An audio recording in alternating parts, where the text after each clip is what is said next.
Wonderful, thank you, and everybody, welcome to our OBPAC, Oregon Bicycle and Pedestrian Advisory Meeting. First things first, let's go ahead and go around the room and introduce everybody. I am Mavis Hartz. I am one of the co-chairs. I live in Eastern Oregon, and it is snowing outside. I'm the other co-chair, Beth Young, she, her, and I live in Newport. Next person, Nolan. Hi, I'm Nolan Poole. I'm the youth representative member, and I'm from Portland, but I'm in University in Eugene right now. And I'll give it to Dave. Dave Thompson. I'm the ex officio member, non-voting, and I live in Bend, where it's currently sunny and windy. Thank you, Dave. And I think, Del, if you could introduce yourself, please. Hi, I'm Del Schaffenberg.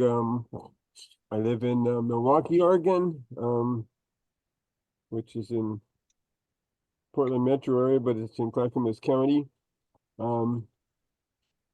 And I represent the Trails group.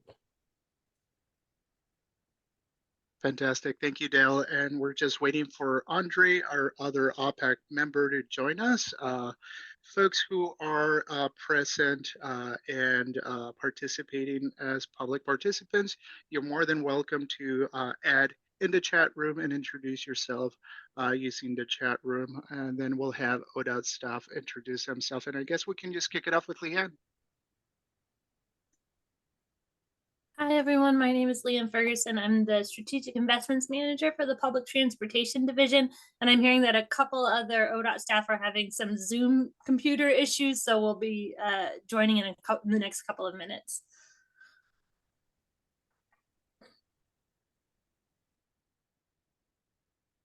Thank you, Leanne. We also have Andre present. Andre, if you could introduce yourself, please. Hello, everyone. Good afternoon. Andre Lightsey Walker, he, him pronouns. I am an at-large OBPAC member and a transportation planner at Metro in the Portland Metro region. Good to see everyone. Thank you, Andre. And we're starting to see more of our ODOT staff join in. Amanda, would you like to introduce yourself? Oh, sure. Hi, sorry. Amanda Howell, she, her pronouns. I'm the Innovative Mobility Program Manager with ODOT in the Public Transportation Division. Good to see you all. Thank you, Amanda. Leanne, are we missing anyone else? I think we can go ahead and have the rest of ODOT staff introduce themselves in the chat. And then if we do have other presenters come on, they'll be introduced when they do their presentation, so that we can move on with the agenda. But welcome ODOT staff, welcome visitors. If everyone who's not an OBPAC member could please introduce yourself in the chat. And if you are here to provide public comment, that will happen in a little while. And you could let us know in the chat that you're interested in that. Leanne, could we also introduce Kathy and Carrie? We are in the recruiting process for OBPAC.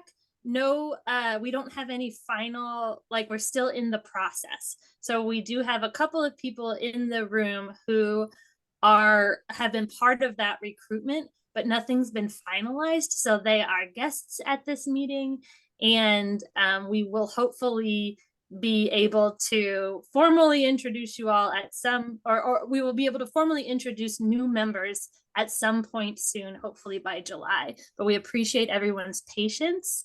I think that's where we would go. But Beth has already mentioned that our applicants are Kathy and Carrie. And so thank you both for joining us today, and welcome. And please let us know if you have any questions, or we'll try to describe all of our acronyms, which is a good practice anyway, to spell out all acronyms, friends, as we move forward. So welcome. All right, welcome Okay. everybody. If we missed you, please make sure that you put your information in the chat. Beth, do you want to go ahead and give us our meeting goals? Meeting goals are in order.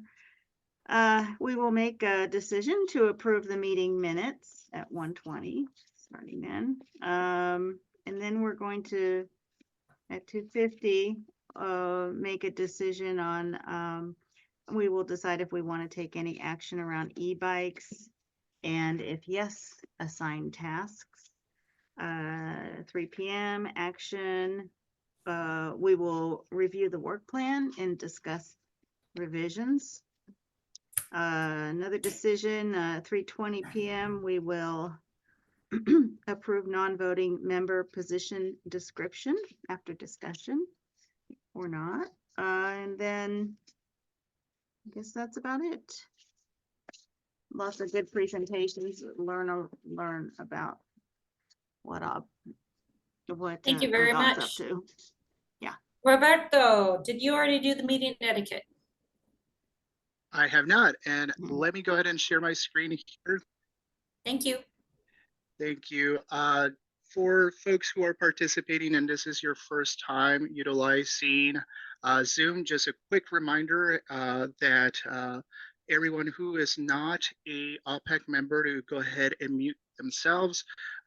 You'll find down at the bottom of the platform the mute button, which you can click. I would also keep an eye on those who we're getting a lot of feedback from, and I will go ahead and mute them as well. The other piece that I just want to remind folks is that if your name is not listed in the chat room, you're always welcome to change that to just put your proper name and pronouns by clicking here the participants button. Folks who wish to provide public comment and they have not notified us in advance, please let us know via the chat room that you're interested in providing a 1 to 3 minute public comment to the advisory. And you are also welcome to just raise your hand if you are interested in providing a public comment by hitting the reaction button and utilizing the raise hand option. Okay. Just a reminder that this is a public meeting, so the meeting is being recorded. Meeting will be shared out and posted online. So any folks who are talking or addressing the advisory committee, please make sure that you keep your language professional as much as possible, respectful, and to steer away from like obscene and hateful words that might be considered derogatory for the advisory committee. If I do see that something like that happens, I will talk to the person and just ask them to be removed from this meeting. As I mentioned, our public comments are from 1 to 3 minutes. There are different options in the platform for you to let us know that you're interested in providing public comment. And we'll get started with the rest of the meeting. Thank you so much. I'll pass it on to our co-chairs. Okay, next is public comment, right, Mavis? So we received one public comment from a written public comment, and it's regarding e-bikes on the beach. And you can see that in your notes. Is that person here? Did they want to comment? Okay. So you guys can read that comment, and I'll just say we are going to be learning more about e-bikes and what ODOT is doing in regards to e-bikes later on today. Any other people, Roberto? Yes, we have a participant by the name of Nick Wood who is interested in providing a public comment. Nick, if you could turn on your microphone and your camera to address the committee, and I'll start a timer for you as soon as you start speaking. Hi, I'm Nick Wood, Program Manager for VVolt eMobility. We're an e-bike brand based in Portland and selling primarily direct to consumer across the nation. Just wanted to raise our collective hand here as an industry representative in favor of reasonable regulations that fall in line with those regulations being put in place by other states, and that, you know, for consumer edification as they, you know, move from state to state, the best thing that we can do is have consistency. E-bikes are a new form of bicycle, and as the previous commenter mentioned, there are difficulties in educating any user of any type of bicycle about the proper places and fashions in which to use said vehicle. However, they are also a more effective tool for mode shift in transportation decarbonization than any other form of bicycle. And there's plenty of data out there to support that. They're a relatively inexpensive vehicle that really can provide a lot of personal transportation freedom. And as a transportation-based product brand, we see this as absolutely imperative to support within our local community here in Portland, within our community within the state of Oregon, and within our broader community nationally, the shift from, excuse me, from driving into electric bikes as transportation. And so we just want to encourage effective education campaigns and reasonable enforcement if and when that becomes necessary, and that our state regulations, if and when any further regulations are put in place, should fall within the general scope of those that are implemented within other places. That's all. Thanks. Thank you. Anybody else, Roberto? Doesn't seem like we have anyone else. And just for the previous commentator, Nick, I'm going to go ahead and add in the chat room OBPAC's email address in case you want to share anything else with the committee. Thank you for addressing the committee. Thank you. Okay, Mavis, on to the next. Wonderful. All right. I would love to, did everybody have a chance to read the minutes? And if so, I would love to accept a nomination to vote on them.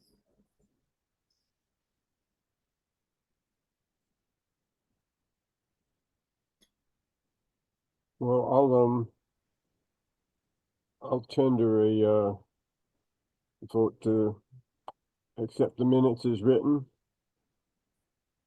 Thank you, Dale. Do I have a second? I'll second. Thank you, Nolan. Mm-hmm. Those in favor, please let me see your thumbs. Motion passes. Thank you very much.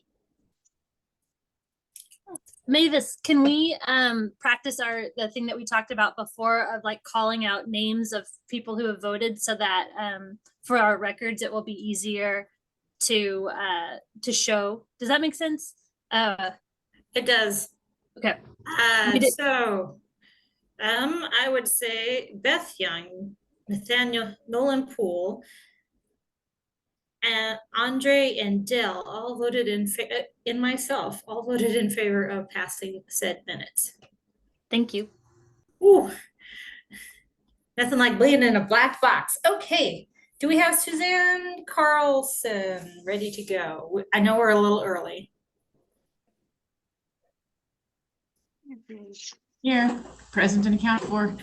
Excellent. Are you ready to tell us all about the division updates? Because there's some wonderful ones.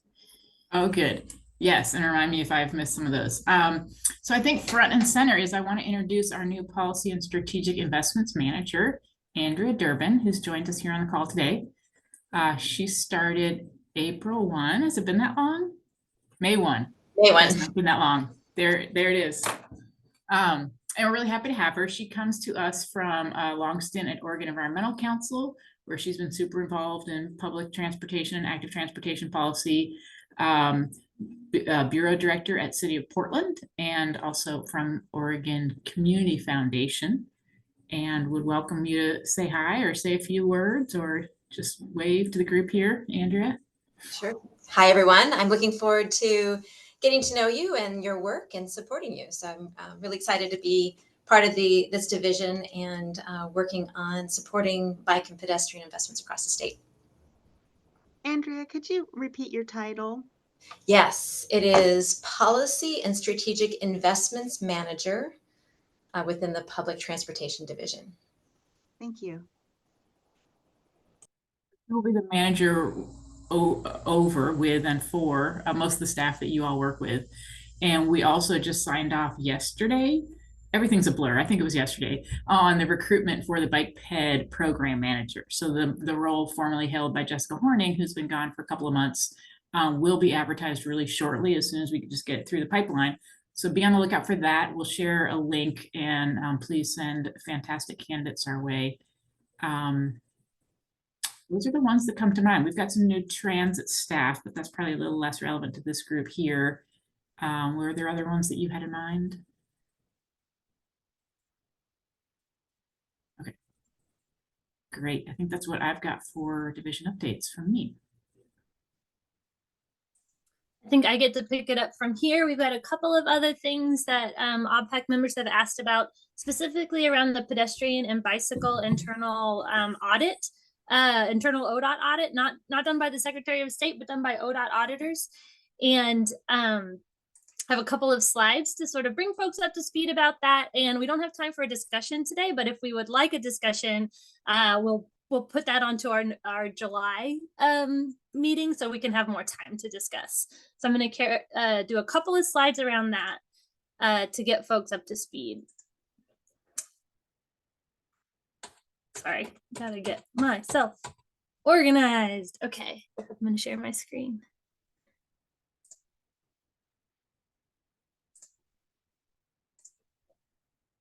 All right, are folks seeing a big worded audit report screen? Yes, we can.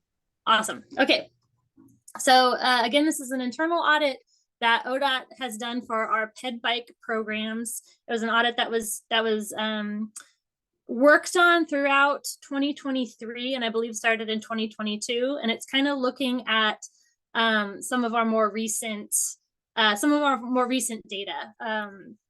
I would say in the last 5 years or so, looking at some of the data from the last 5 years.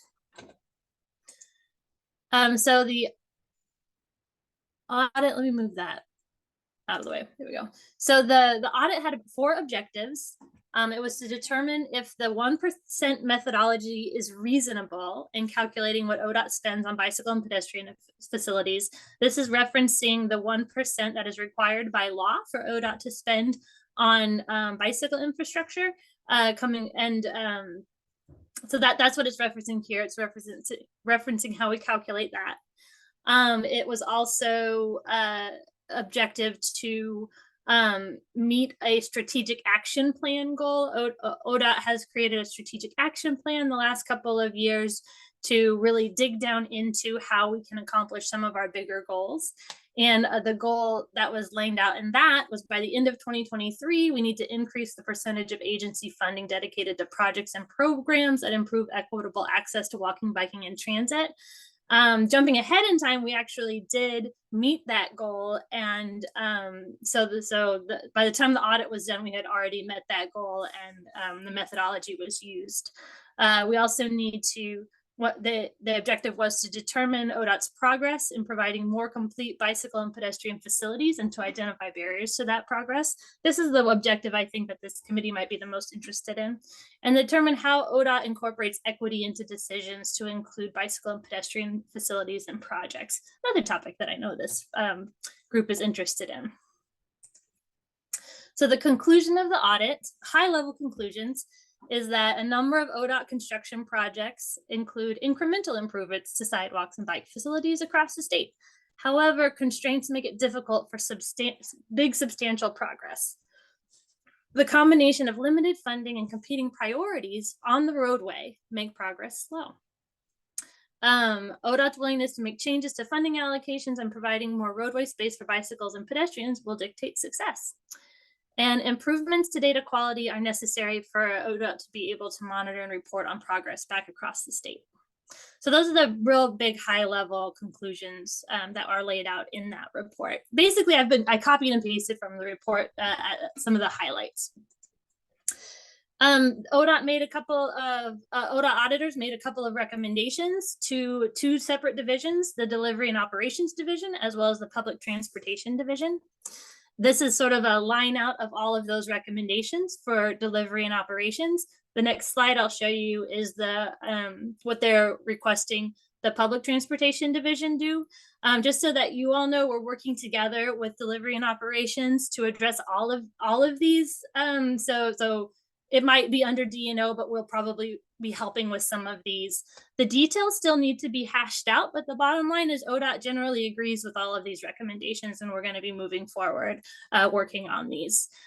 We have a check-in with auditors. Usually there's a 90-day check-in after the audit is approved, and it was approved last week by the OTC, the audit and the responses. So we will be checking in with our auditors in about 90 days on these things. So I'm going to kind of go through these pretty quickly, because if we want to discuss them, we'll punt that into July. But high level is we really want to ensure that we are prioritizing ped and bike infrastructure and facilities. We want to improve the consideration of equity. We want to really ensure, develop and revise a lot of our data around ped bike. So keeping it high level, what they specifically added for the Public Transportation Division, but again, we'll be working on these in collaboration, is making the 1% methodology clearer,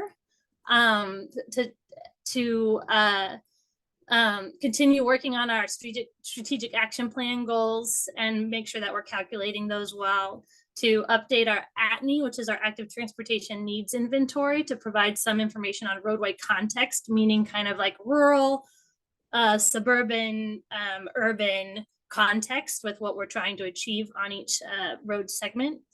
Also, some terminology around our key performance measure. That one's kind of an easy, just like spell check, but it's not spell check, but that's that one. Use the terminology well, bikeway terminology. And then we need to ensure that our new key performance measure methodology accounts for bikeway facility condition, which it does. We updated our key performance measure recently, and it actually does already include those things. So this is the link for the audit, which I can put into the chat.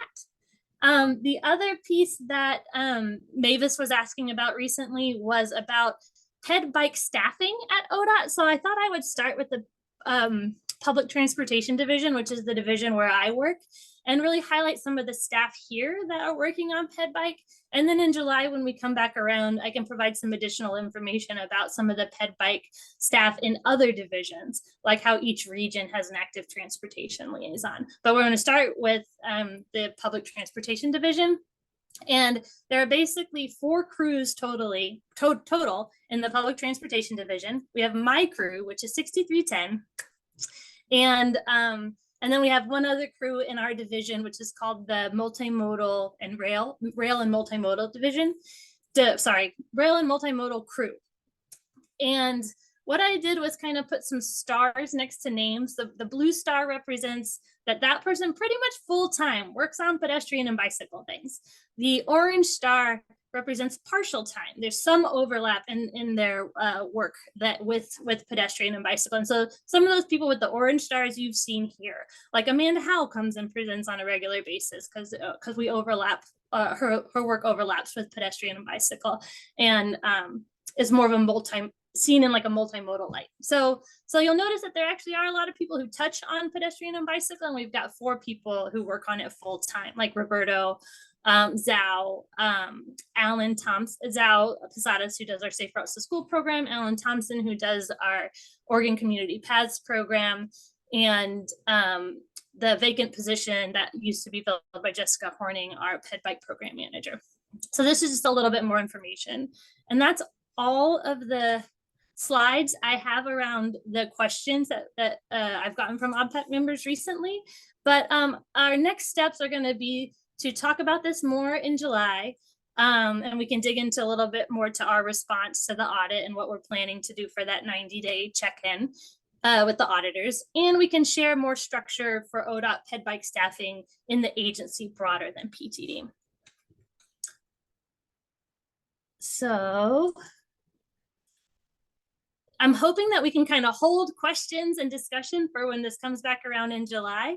And then we can, so maybe I'll pause for a second because I hate to rush you all. I'll pause for a second just so that you, if you have anything urgent and you're like, I want you to be prepared to talk about this in July, I'd love to hear it. Or you can send me an email or put it in the chat.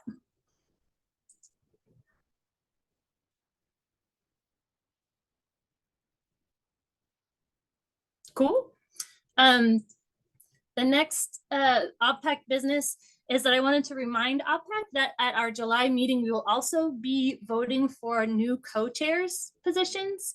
And I wanted folks to start thinking about who's interested in that position and have a moment to do some nominations. You can nominate yourself, you can nominate a colleague. If you want to ask any question, now's a good time. We didn't want to surprise you with it in July and have people making quick decisions. We wanted people to be able to think up to it. So maybe pause for just a quick second to say any nominations or any questions around the co-chair position, knowing that we're gonna need to decide something in July. I'll make a comment that I'd be happy to step down. If anybody wants to be a co-chair, please. I'll be happy to stay on too, if nobody else wants to. And Mavis, I won't speak for you. My goal is to step down since, in theory, I know that this has been disproved, but I'm nearing the end of my term and I don't want to be in the middle of a term and a co-chair. So I feel that it's best for the organization if I recuse from being a co-chair, which means somebody else gets to step up. So I'm hoping Andre in particular, but there you go. Did anybody have questions about the role?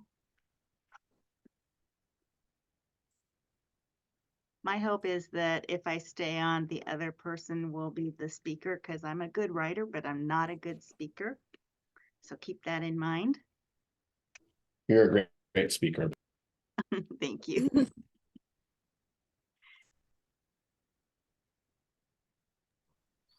I would have to say, as a co-chair, I have definitely learned a lot more about the organization and just navigation and things like that. So it has been a learning experience, and I do believe that I think next year is going to be smoother because we have Andrea and a few others coming on board that are going to help it, I believe. So I think it'll get more streamlined. So there you go. I think it's going to be better next year. We're working on it. Mm-hmm.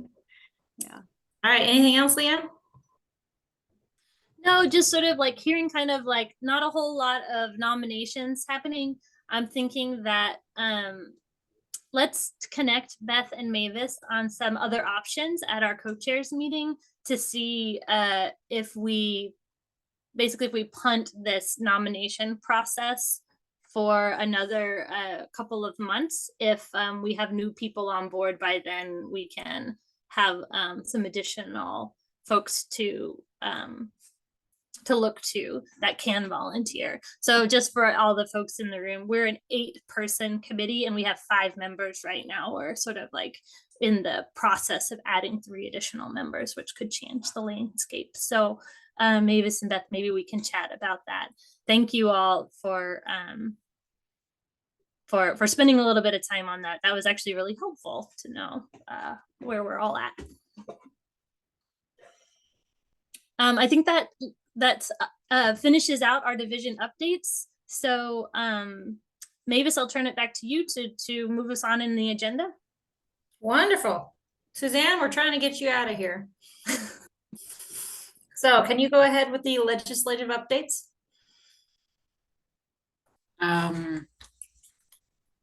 Yes, I believe I'm on the agenda for the state transportation system needs. Correct. Okay, great. So yeah, ODOT has been providing this presentation in a lot of venues. For those of you who are kind of politically dialed in, you may have heard some of this information or seen this presentation. We did a version of it to the Joint Committee on Transportation. I want to say it was in February. And we're kind of going around to all the advisory committees to share this information and kind of get warmed up for what ODOT is looking for out of the next legislative session and where our funding needs are, or our priority funding needs, although there's a lot. So with that, and I'm going to be kind of reading some remarks because this is a shared ODOT presentation. So I normally like to speak more extemporaneously, but I'll be a little more canned here. So go ahead, next slide. So ODOT's core functions are an integral part of, I think, all of our lives. We maintain ODOT's state highways, roads, and bridges. We ensure a safe system, including many of the bike ped programs, and we develop a connected multimodal network statewide. That said, our priority focus is really delivering these core critical services that keep us moving, enhancing safety, keeping us connected, and really focusing right now on structural revenue, stability, and resilience for the future. So we take our role seriously and strive to maintain a high level of service.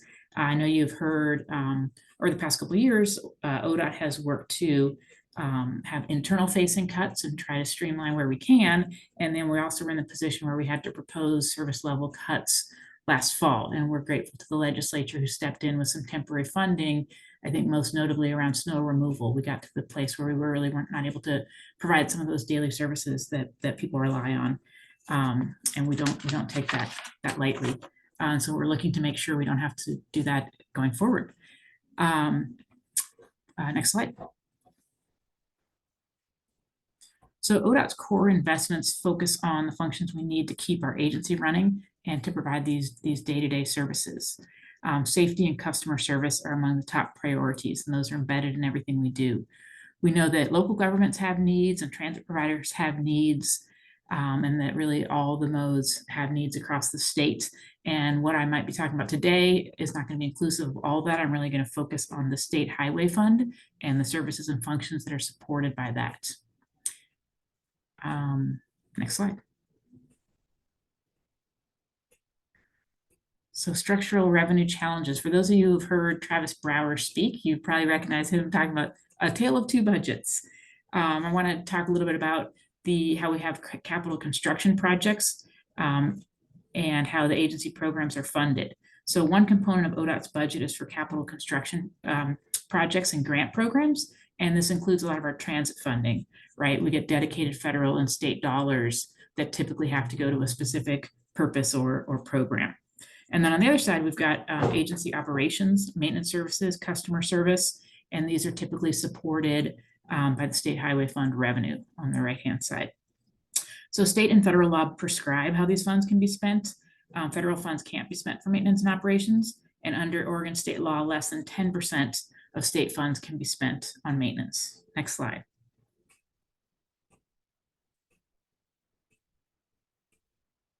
So where does the state highway fund revenue come from? And again, this is just focusing down on the state highway fund at this point. We've got DMV fees like vehicle registration, motor carrier fees like the weight mile tax and the gas tax. Those three combined for the state highway fund. And again, this is the only way that we pay for our maintenance and operations work essentially. Recent investments from House Bill 2017 and the Federal Infrastructure Investment and Jobs Act have led to an infusion of funds and given us resources for lots of projects and programs, and a lot of things that I believe OBPAC has really looked at and focused on over the years, especially funding transit, our innovative mobility program, and even a bit of the funds that go to safe routes to school. However, again, on the operation and maintenance side, we're really facing that structural shortfall from these three revenue sources. And unless we're beginning to face issues that, unless addressed, are going to threaten our ability to keep the roadways open and keep up that basic maintenance. So on this slide, we're often asked how, with all the funds that are coming into the Department of Transportation, how is it possible that we can't find funds to plow the roads and keep DMVs open and pass clear. So in many ways, it's pretty simple. This shows what dollars are going where and some of those restrictions. So the blue shading is is dedicated or non-discretionary spending, so money that can't be moved over to day-to-day operations. Capital investments you see on the right-hand side there are about 52% of the funds, so bridges, preservation, operations, maintenance, and special and local programs. And these are largely federally funded and delivered through contracted work, so not ODOT staff.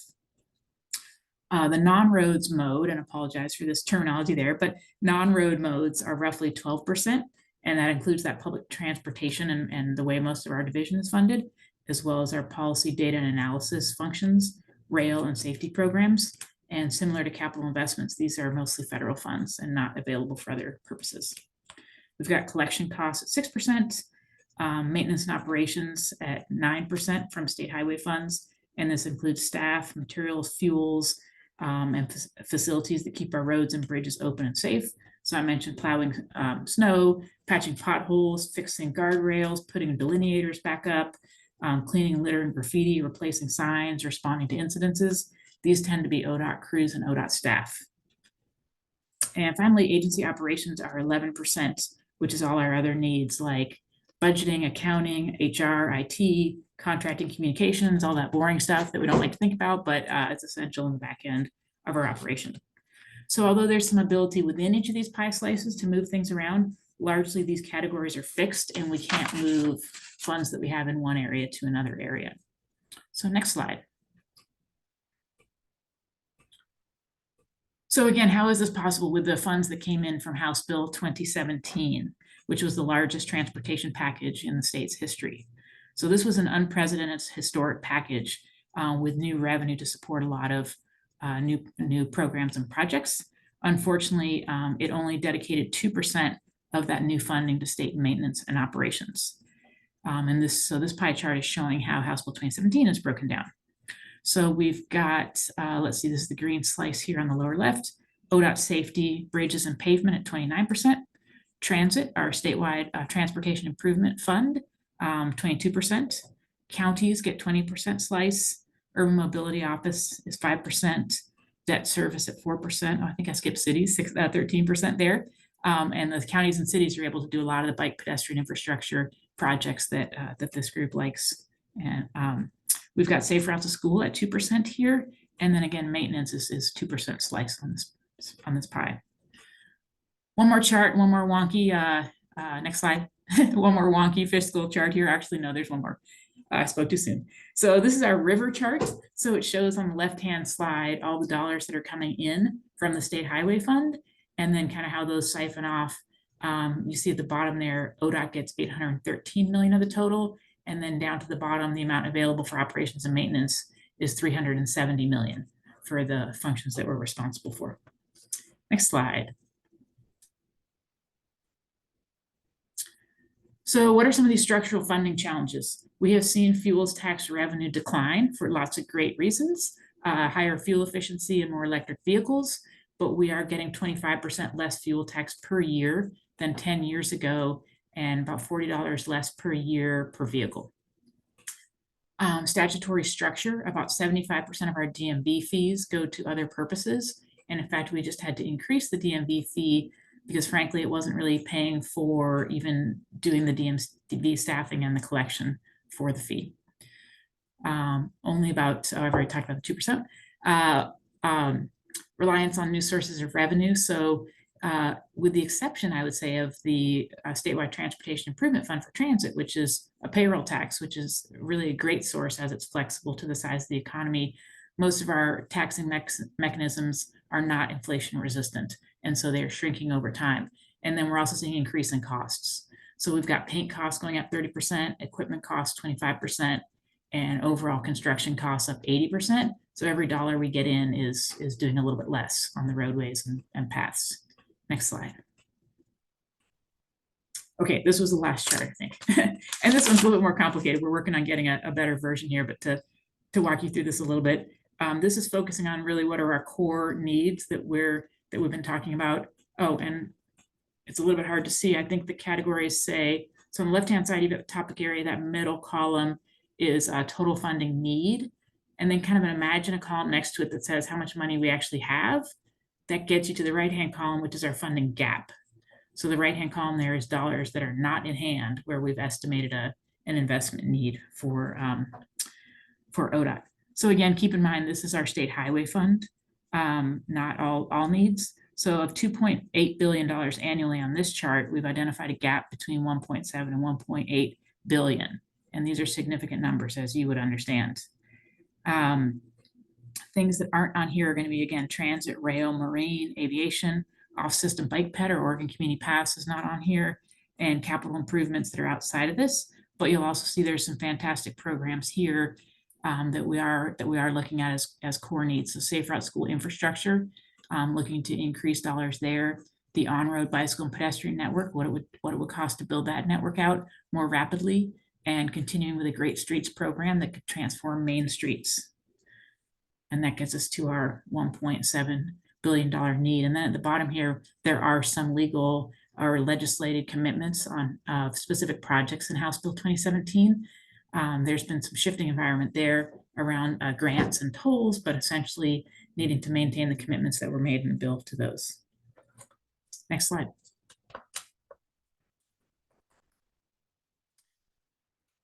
So again, if we don't have increased revenue, we're going to have service cuts. And priority, sort of the things I've talked about here are the priorities of what we'll be looking for to restore first with a more reliable funding. Check here. Checking my talking points. Yeah, I think I've covered most of this. So restoring essential maintenance services, improving customer service, addressing safety issues, including a lot of multimodal safety concerns, and then those House Bill 2017 commitments. And with that, we are optimistic. We're moving into legislators are going around the state to ask communities what they think about and care about. And ODOT will also be presenting a lot of the same information at those. And we're optimistic that we have an opportunity in 2025 to build a resilient revenue structure and to solidify having these base maintenance and operations needs covered going forward. Next slide. So these are some options. On the left-hand side are the three state highway fund revenue sources that we have today. There's some options that we have. We're one of the first first states in the nation to implement a state gas tax and weight mile tax, and these are not going to be enough going forward.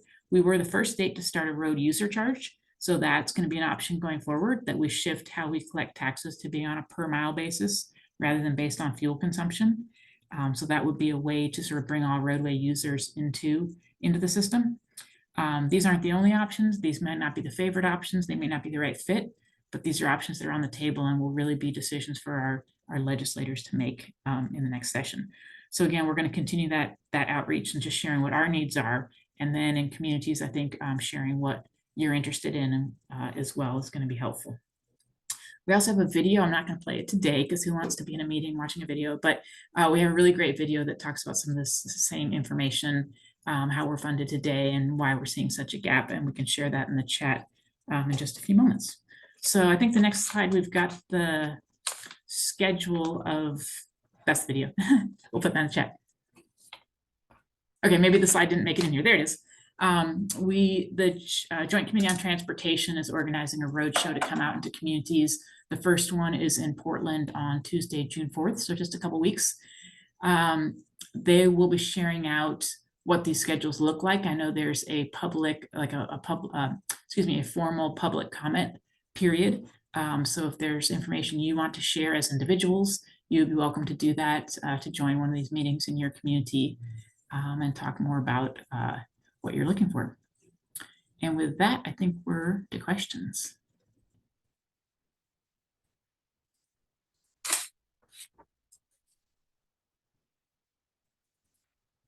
Suzanne? Yes. This is Beth. I had a couple. Could you go back to the second pie there slide? The question is, how exactly do funds, well, not precise, how do funds go to counties and cities? lump sum, check written to the city, grant process, by population? I can only partially answer that. It is not a grant program. It is a direct, maybe if we go to that river chart, it will help to show. I believe those flow directly to city and counties as apportionments. It does not pass through ODOT. I could be wrong about that. It might hit ODOT's books, but it does go directly to cities and counties for their needs. Based on population or road miles or?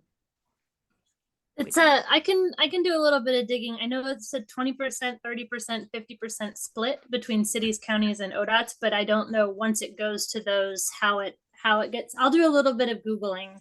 Yeah. Thank you, Leanne. Let's do better than Googling. Let's find out for sure. But thank you, because I'm not in that part of the work, and we'll find out. Google. Other question is on that slide that had lots of horizontal blue lines. Yeah. Just general question. I'm still learning this stuff. Difference between preservation and maintenance, since maintenance is so underfunded. Yeah, and if I don't know if it's Roberto, but if you want to leave the slide deck up for a few moments as we work through these. It's just a basic question when it says preservation. That was a big amount, if I remember right.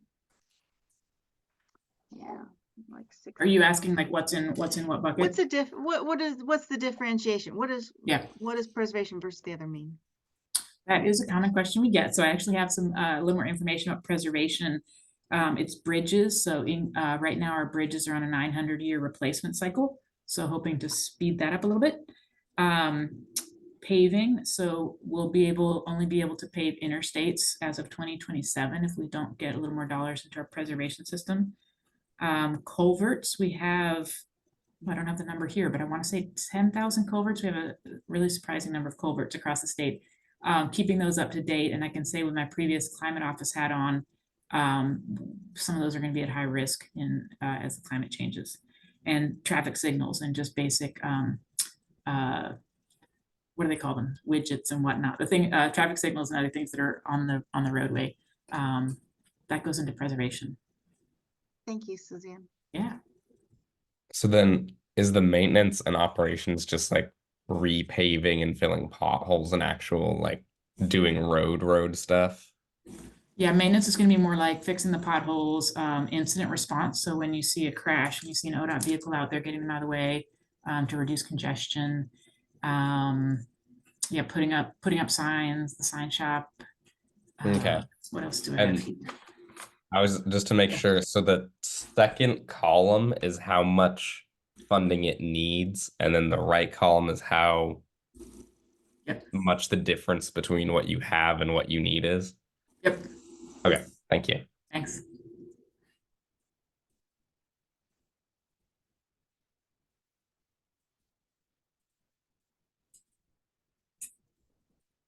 I was also wondering, I assume you've talked or are somehow talking to legislators about this, because this is like, out of control for within the department, like legislation needs to happen.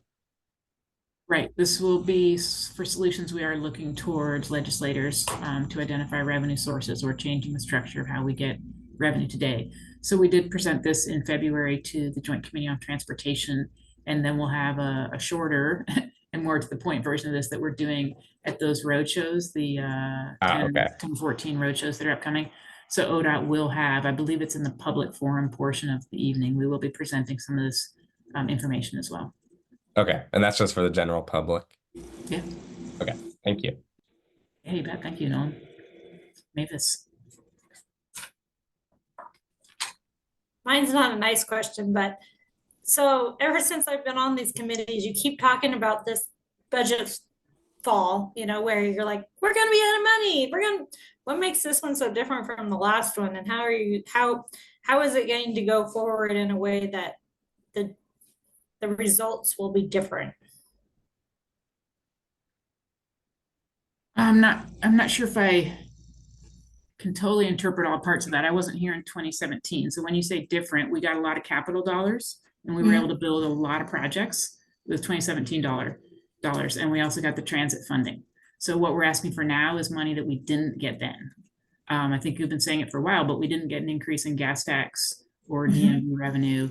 We didn't get dollars where we can pay our HR support people, the people who pay, cash the paycheck, not cash the paychecks, issue us the paychecks, all that back end stuff.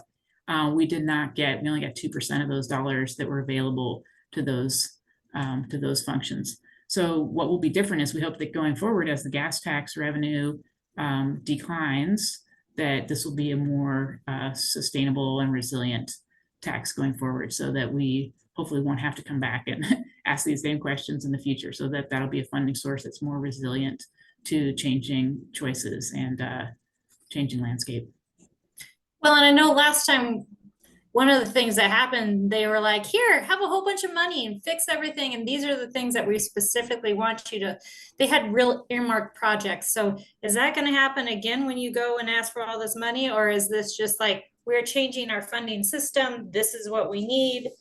That's more the push, right? Instead of individual things that are going to get, oh no, we're going to put all the money here. And then all the funds within ODOT get directed by the legislature instead of ODOT. Is that what we're looking at? Yeah, I think you articulated it really well, that it's not projects this time. Okay. So whereas before it was projects, this time it's saying to run a Department of Transportation, our core needs are to do these service functions and these safety functions, and we won't be asking for project funds. You can see that under the safety section, there's programs, right? So Safe Routes to School might be a program, but we're not saying we're going to go build infrastructure in front of XYZ school. And we're really focusing on the top part, which is those more functional needs. Thanks, Mavis. Are they looking at any other ways of bringing money in? Like, so as the Bicycle and Pedestrian Advisory Committee, we've been really focused on equity and things like that. So are any of those systems that are in place to help people that walking and biking is not a leisure activity, it is something that they have to do? Are any of those areas going to be helping with this funding to push bike and ped safety and billing it out? Is that something that can happen as well? Yeah, we did consider that to be a core safety need, and that is part of the request here, is to invest in bicycle and pedestrian needs. And then kind of separate from what you see here, but hopefully staff has talked to you about in the past, is making sure that equity and climate are part of those project selection decisions. So when we've got these program areas, selecting recipients based on some equity criteria as well. Sounds like Dave has a question. Yeah, and there was someone else whose name showed up as Oregon, but they may have put their hand down. Thank you. So I just actually more of a comment. If I look at the service functions and the funding gap as a percentage of the requirement, in general, it looks like that the existing funding is somewhere between 50 and 75% of what's shown as needed. Whereas when I look in safety system investments, the funding gap is more like 80% or 90% of what's needed. So the implication there is that you really haven't prioritized safety system investments to date, just because there's hardly any money allocated to them in your current budget. So hopefully this will change that. I think the focus absolutely needs to be on safety, and I don't think ODOT's doing enough funding wise to make that happen. So comments, just comment. Yeah, thanks, Dave. And I believe Jenna had her hand up. Jenna, do you still want to contribute to the conversation? Is it working? My video Yep, stopped. I hear you. Okay, cool. I was just going to say, Mavis, that's such a good question. I kind of have the same question, and I'm working in ODOT, right? And have been here for 8 years. But I guess what I wanted to say, just to add to what Suzanne said, which was good, but so I have been around for a while in these same discussions, and you're right, it feels like it's the same conversation. So you're like, what's different? What we have been working toward this budget shortage for a long time. And we've actually known about this coming the entire time I've been in active transportation. But we haven't told the story really well about the maintenance part of it. Maintenance is never as sexy as new projects, right? And so I think it's just really, unless we really, really drive that point home, we're always going to just kind of get funding for sexy new projects and ribbon cutting type things. And so I really think that this is the same shortfall that we've been talking about, but we're finally gotten to a point where we really have to say what the maintenance needs are. And I think that that's the story now. And I wish we'd done it sooner, because we've known this was coming, but here we are. So anyway, I just wanted to add a little bit of that context. Thank you, Jenna. And I could say Jenna is an advocate for maintenance within the department. Yeah, in fact, I've been telling advocates for years and years when I go and present about how do we get more bike ped safety stuff on the system, and I say, I want you to advocate to your representatives for maintenance funding. And it's like, what? Because it really is, for me, the number one issue is that I want this other stuff on the system, and we just don't have the humans or the machines. It's things like sweeping behind separated bike facilities. We literally don't have the machines that fit in that space, right? That's maintenance money. So yeah. So anyway, I'm hopeful it will bring about change. And I'll stop. Thanks.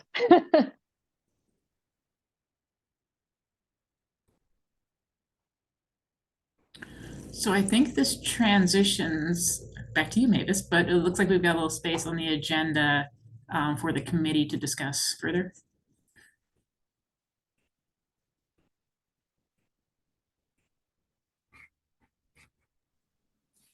You did such a great job of teeing us up. Good job. And thank you, Jenna, for jumping in there, because I know kind of the answers, but at the same time, it's frustrating to see things just always come back in a circle. Yes, yes, I understand. So legislative update, state transportation needs, which we just did. So the next step around the state transportation need. Do you guys have more questions to ask? I think my real push here is that they're redoing, well, one, if you know any legislatures or anybody that is in the political realm, you should probably be pushing them to tell that to look at this story and try and get it where it needs to be. And then the other thing that I have is the Oregon Highway Plan is being revisited. Leanne, how can people make comment and look at that? In regards to the dates that Suzanne showed for the Joint Transportation Committee, there is an opportunity for individuals to go to those events and provide public comment. I think there will also be an online open house at some point, maybe in September, and individuals can provide public comment. If OBPAC would like to provide comment as a committee, that is okay to do at the roadshow, at the Joint Transportation Committee roadshow, as long as you all agree on your talking points beforehand. So it would need to be something like you all have worked on before, where you compose a letter together, you all agree on the talking points, and then a member could show up at a Joint Transportation Committee meeting and share those points in that letter. So that's how you could engage in the Joint Transportation Committee roadshow, is what we called it in 2017. I think that's what people are calling it again. So the roadshow, that's how you can, as a committee, engage in the roadshow. Again, as individuals, you are welcome to show up and say whatever you'd like. But if you want to speak on behalf of the committee, you would need to do those other steps first.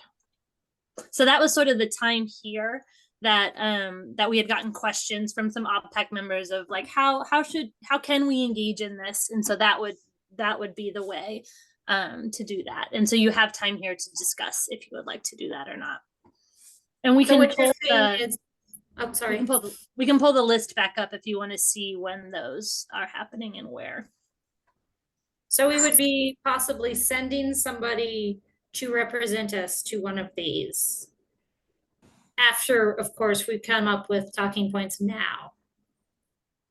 Is that Yeah, kind of that's what the you're that's the suggesting? opportunity. You do not have to, there's no requirement. It's just like if this is if this is something that you would want to engage in as a committee, that is how you could do it.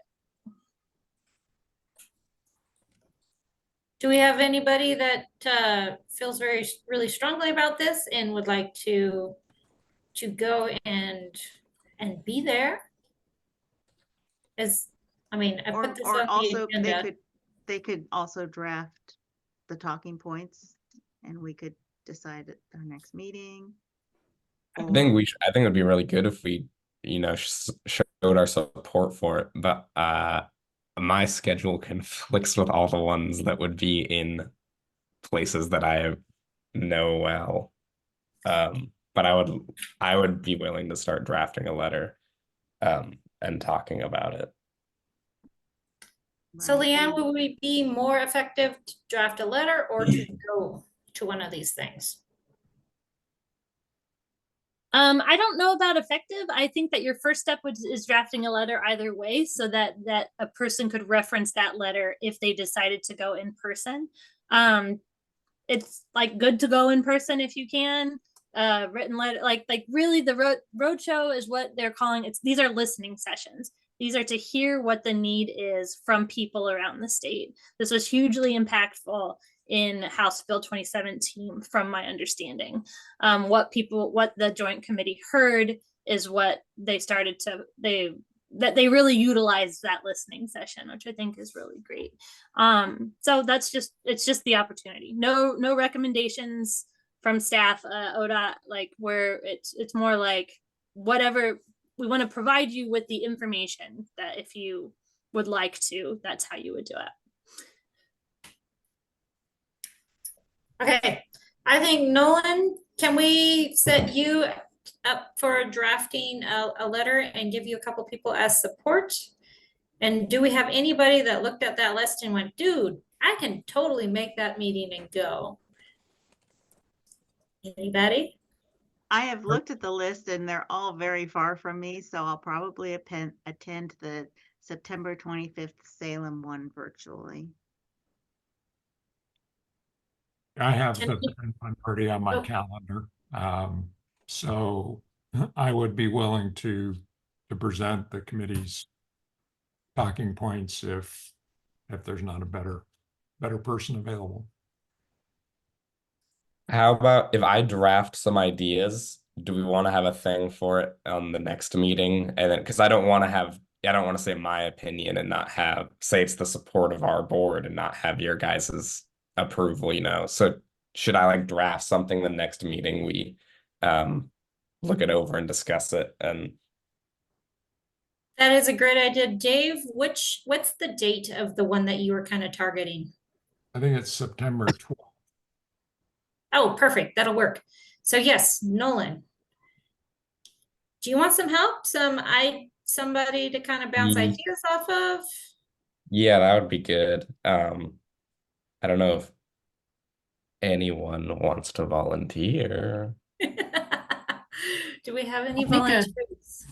Oh, In the past, Mavis and Nolan, we have just put it on the Google Drive, and then Nolan, you would write an email to everybody saying it's there. If you have any comments, Mhm. please add to it. You might even give them a deadline, like a week or 2 weeks from then. And that seems to be Yeah. working. Suzanne, you had a comment? Yeah, thanks. And I was trying not to speak out of turn.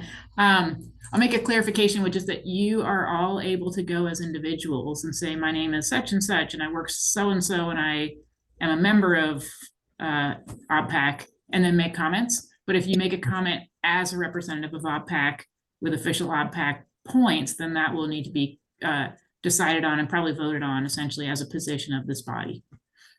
Yep. Thank you. Cool. Thanks. So looking at my fancy calendar, let's give you a due date of After June's 14th. I was I was thinking like July 12th. Oh, that's perfect. Okay, so if you could have something drafted, reach out if you need any help or to bounce ideas off of anybody, please do. And if you could have that drafted by the 12th, that'll give us a week to kind of look at it prior to our next meeting and voting on it. Does that sound okay with everybody? I would Let me think see. maybe a little earlier, Mavis, so that we I will have probably do it couple earlier, weeks. but Okay, when are you gonna have it done by? not before June 14th, probably pretty soon after. How July 1st. about the 21st? Sure. Okay, it will be in the Google Drive by, yes, sir. Andre. I was just gonna float a little, a prime idea. I'm not committed to it, but just, introduce it. How cool would it be for OBPAC to show up at the most rural one of these, as many of us as possible, and, give our 2 cents in person? Just Which putting one? that out in the universe, we can ponder, I'm just, I'm thinking of effective strategy, so. Can we get that schedule back on the drive? Back on the screen? I also included a link in the chat. Oh, perfect. Thank you. No worries, but yeah, thanks, Roberto. What do you have in mind, Andre? Get different rule. Yeah, I can't, I'm not gonna be as, I'm not sure of the populations of all these places, so, Hermiston seems rural to me. Yeah. I don't know if that's accurate, but, I've It been is. there, yeah, I don't know, I'm just putting that out there. I think I wouldn't want to just go alone necessarily, but I think it would be, if it was something that we agreed upon and sort of strategized, I think it could be impactful potentially, but obviously no pressure. I know, transportation is hard as well, so I want to be considerate of that. I think that we should table that idea for when we get to see each other in person. I think it's a great idea, and I think we can have a good solid conversation and come up with a game plan. Maybe not necessarily inside of a meeting, but dude, most of the really rural ones are out by me. So yes, please come visit. There Let's you go. go. So bring it on. Okay, so Nolan, you're going to have us a letter, kind of an outline of what we're talking about by the 21st, I believe. Yeah, and just before, okay, just like quick hint of what I was thinking was like saying overall car-based transportation system is more expensive. The more we can spend on pedestrian bicycle now, the cheaper it is in the future. Would love to invest in that. And also ODOT needs way more money because they don't have money. And we're dying. We hate Yeah. we're soft and squishy. Kind of do, yeah. Don't forget to talk about the soft and squishy. Okay. But that anyone have any like what they want into it that I can start accumulating?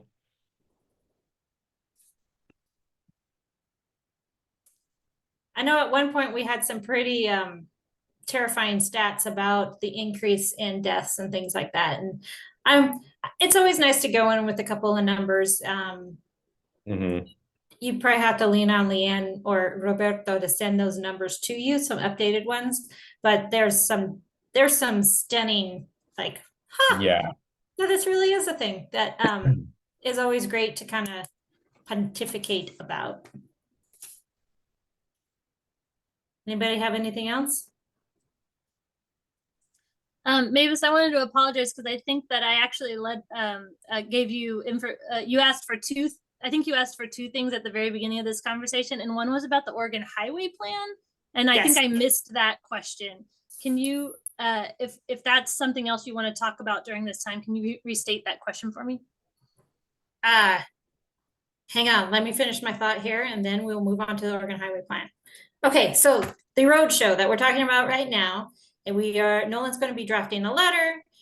I've said focus on the soft and squishy. Anything else that you guys would like to see on the docket for him to kind of consider why he's doing in this letter? Just know that the Safe Routes Advisory Committee, I believe, is also working on a letter. And so maybe reaching out to Noelle Mickleberry, who is the chair of that committee, if you'd like to coordinate. Okay. Can you give me their email or? Yeah, okay, thanks. Fantastic. Okay, are we ready to move on to the Oregon Highway Plan? Awesome, thank you. So Leanne, my question was, the Oregon Highway Plan is up for review. It's been like 20 some years since they have reviewed it. They're looking for people to kind of give them indications prior to them spending a whole lot of time and that's going, oh, what? You forgot something and going back and fixing it. So I know later I'm supposed to talk about the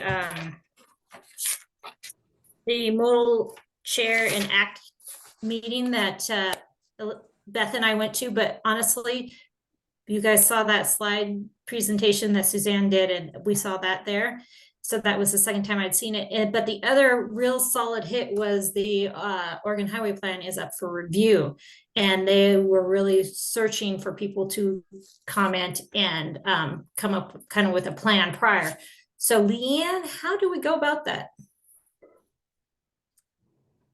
I was unprepared to answer this question. So I would say, since we're behind, we're right at our break time, that we take our break, and I might need to follow up with you in an email on how to engage in this. I'm hoping that, yeah, I'll just do some digging and find out how you can engage. I'm imagining there's a link or a survey or something somewhere that you all can go to. So do you need to discuss that, or can I just send it to you in an email? Well, it depends. I mean, do we need to respond as a committee or do we need to respond as individuals? Because if we respond as individuals, that's fairly simplistic. You can just send out the link. If we need to respond as a committee, then Nolan won't have to write the letter, but we might have to come up with another plan of attack. Great. I'm looking at Suzanne. If she has any additional information she can provide right now. If not, I'll have to put a pin in it and get back to y'all via email because I don't have that information. Yeah, I think at the ACT and Modal Committee chairs meeting, they were looking for high level information, just feedback in that meeting. Our planning group is running that process. So I think one way or another, it'd be useful to get you guys what that timeline is and when that public participation process happens. And then if and when that's the right time, getting one of those experts to come and share more and go more into depth. So maybe we put that on a kind of in the holding pattern for the agenda here. And so we can get more info, but then it might be worth a more robust item when the time is right. I don't think that one's super time sensitive. What I can find about it is that their public outreach is supposed to happen in 2025 and 2026. So I believe that they were probably reaching out to you all very early in the process as a heads up, but I'll double check that. I don't think there's any action that y'all need. I think this one's not as time sensitive. So I'll do a little more digging, but my initial Google search, which is how I find everything on ODOT's website, is through a Google search because our internal website or our website is very hard to find. But I will put the link that I found in the chat. It's the ODOT website link about it. And you can, there's a timeline in there that shows that public comment, that public time, and we got a little bit of time there. Perfect. Thank you so much. Sorry, I waylaid you. No worries. I'm quick on the Google. Thing that was happening. I apologize. All right, so we were supposed to be done with we're supposed to go to break at 2:20, which we're 5 minutes ahead of schedule. So I know we will not be ahead of schedule later. Is there anything that anybody wants to throw out there that we can converse about now, or shall we go to break?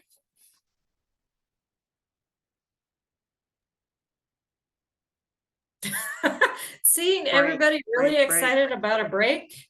We'll be back here at 2:30. Bye.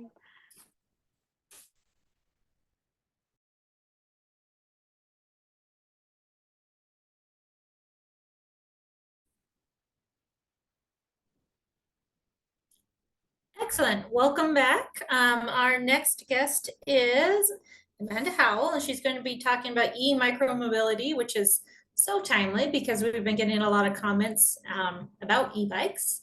So take it away. Thanks, Mavis. And actually, this is a joint discussion between me and Heidi. Oh, there's Heidi. Hi, Heidi. And we have some slides. So I'm going to start and give us a little intro into what we're going to talk about, and then I'm going to hand it over to Heidi to provide some examples of the kinds of work that she has done to lead into what is the majority of the time is going to be a discussion.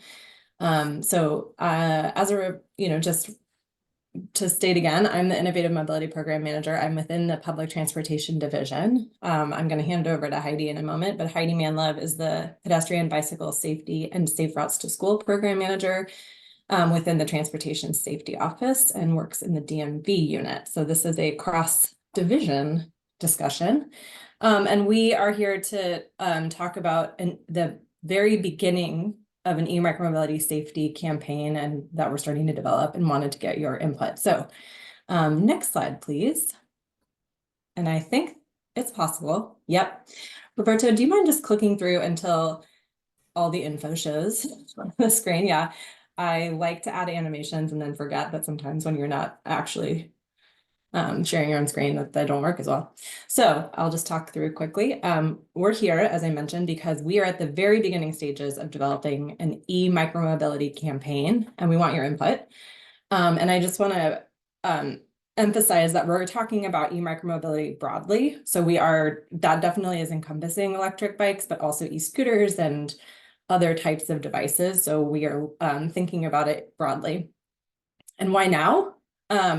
And why are we doing this now? I don't think it will be any surprise to this group that e-micromobility devices have been growing in popularity. Those numbers are constantly ticking up. ODOT has not yet launched a safety campaign that's specific to e-bikes or e-scooters. There's been a lot of work done around safety with bicycles in general, but not specific to e-bikes and maybe how they're different. And then, of course, HB 4103, which passed in the legislative session earlier this year, updated the definition of e-bikes to include the 3 classifications. That's going to take effect January 1st, 2025.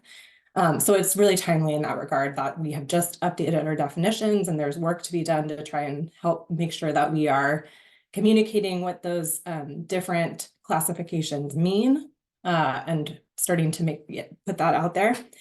And then I didn't add this, but I think the other thing that we've talked about previously in this group and is also important to note is that HB 4103 was not the only legislative piece agenda item considered in the session. There was also the Micromobility Task Force, which did not quite make it across the finish line in 2024, but there is obviously, I think that was an indication of how far it went, that there's quite a lot of interest in this space. And I don't think I think we'll continue to see it come up.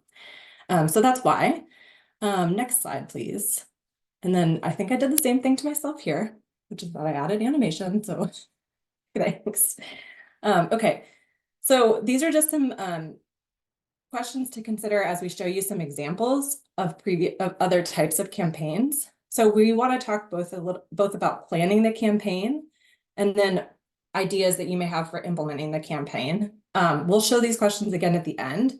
And then we're also going to send them in an email via survey so you have time, because this is a short period of time and I'm sure there's going to be additional ideas. But in terms of planning the campaign, some questions to think about are, how would you like to see this campaign delivered? What messaging strategies do you suggest we implement to foster active participation from diverse communities in our campaign? What tactics or mediums do you find most effective? And Heidi will talk a little bit about the types of mediums and tactics that we've used in the past and the kind of messaging that you want to see. So that's all the planning. And then as we think about the implementation, what kind of partner investment can you envision? I think we can only go so far and help in getting the word out, and we really do rely on partners to help us spread the information. And so who should we be partnering to help to help maximize impact once we get to that point that we're ready to go? So those are some questions for consideration. And with that, I'm going to turn it over to Heidi to talk about examples. Hi, everyone.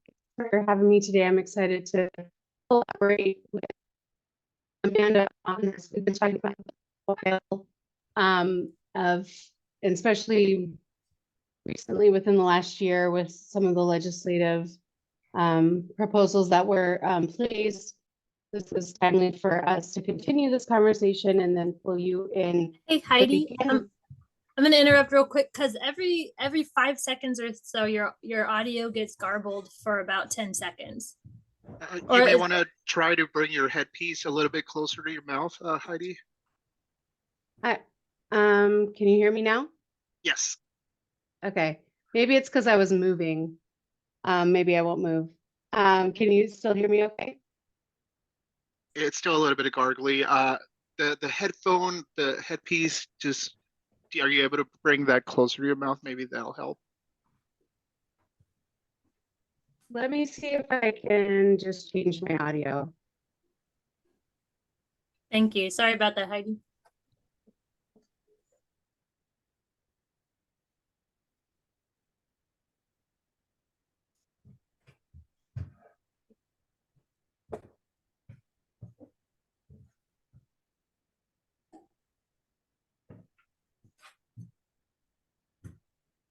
Amanda, you're on mute. Yeah, all right. Technology. Okay. While Heidi is Okay, can you reconnecting, I'm hear me? gonna. Say Yeah. that one more time. I think so. Try talking now and we'll let you know. Can you hear me? Yes.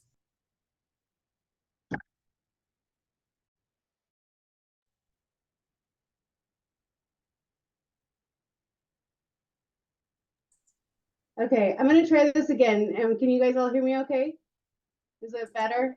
Okay, Yeah, better. sorry about that. I've had problems all week with this. Anyways, this has been something that we've been working on, as Amanda said, and I'm glad that we're able to pull you guys in at the beginning of this just to get some feedback and get some information for us so that we can roll this out in a way that that works for a lot of the advocates and folks doing this great work of spreading some of the messaging. So I gave a presentation last year, within the last year to you guys about who I am and what I do, but just a little summary. I do a lot of grant work statewide, both with St. Russell School of Bicycle and Pedestrian Safety, but I also work on developing educational materials to get messaging out for mainly couched in safety, but also promotion of active transportation. And so this is a perfect opportunity for us to combine promoting micromobility, but also doing it with safe behaviors for all road users, including the people using micromobility as well as people driving, to be more aware of micromobility as being a useful tool for transportation. So this is just some examples of some things that that we create here at ODOT. So we can. I was originally thinking of doing something like a micromobility toolkit, and so having a digital toolkit that can be shared among partners and throughout the agency, but also externally to other partners and grantees who could also help us share and spread the campaign. So this toolkit can involve multiple different assets about different types of micromobility. So we can do things such as billboards. Next slide.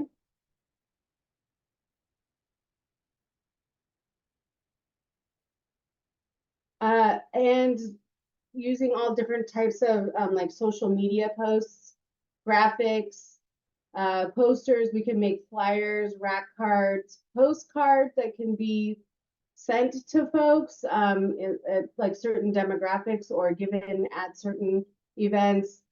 In the past, we've made lawn signs and bumper stickers. We don't really make bumper stickers anymore.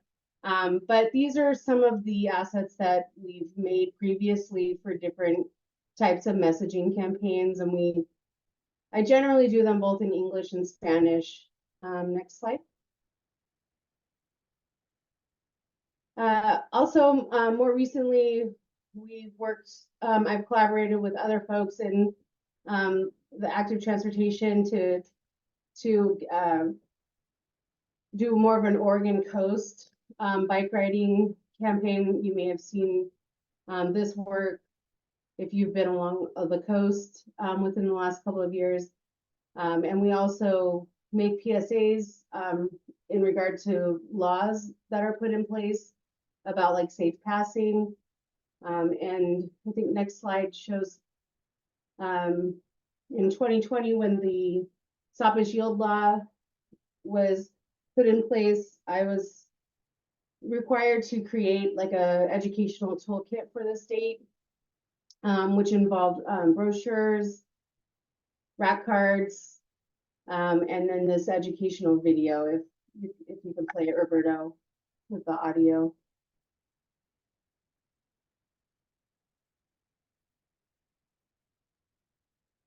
People ride bikes for all kinds of reasons. Exercise, fun, and of course, getting from point A to point B efficiently. That's where Oregon's new Stop as Yield law comes in. It allows a person riding a bike to keep some momentum at an intersection while checking for oncoming traffic. Just like it sounds, they're treating that stop as a yield, while all the rules of right-of-way still apply. This rolling stop helps make the ride more efficient and improves the flow of traffic. The law is new, but one thing still remains constant. We all need to look out for each other. It's how Oregonians stand out.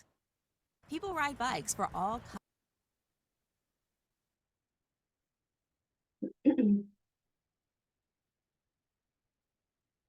So I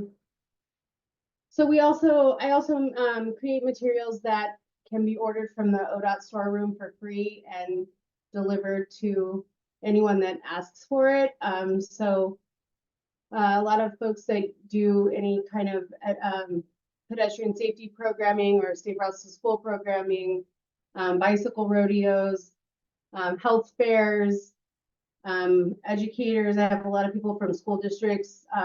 All sorts of people order these materials. So they're free, and I think maybe Roberto can put a link to the website where people can order them, just so that you can see what is all available.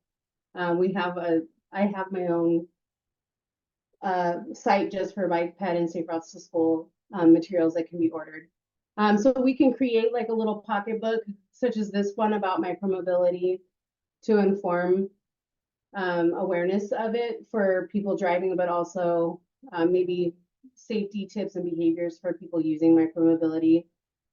So this can be something like a real quick guide that can be used to help promote micromobility. So we can do, hard copy paper assets as well as digital assets.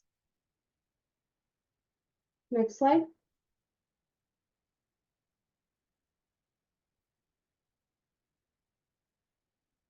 And so also thinking like Amanda mentioned, we haven't made an e-bike safety campaign yet.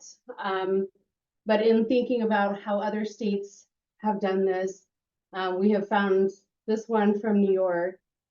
So we can play this one too, just to show an example. An e-bike is an excellent way to get around. But is it safe to ride in New York City? It is, if you follow some important tips, like be prepared for the quick acceleration of e-bikes and for the not-so-quick braking. Remember to stay off the sidewalks, use UL-certified batteries, and follow all traffic laws. Get smart before you start at nyc.gov/e-bikes.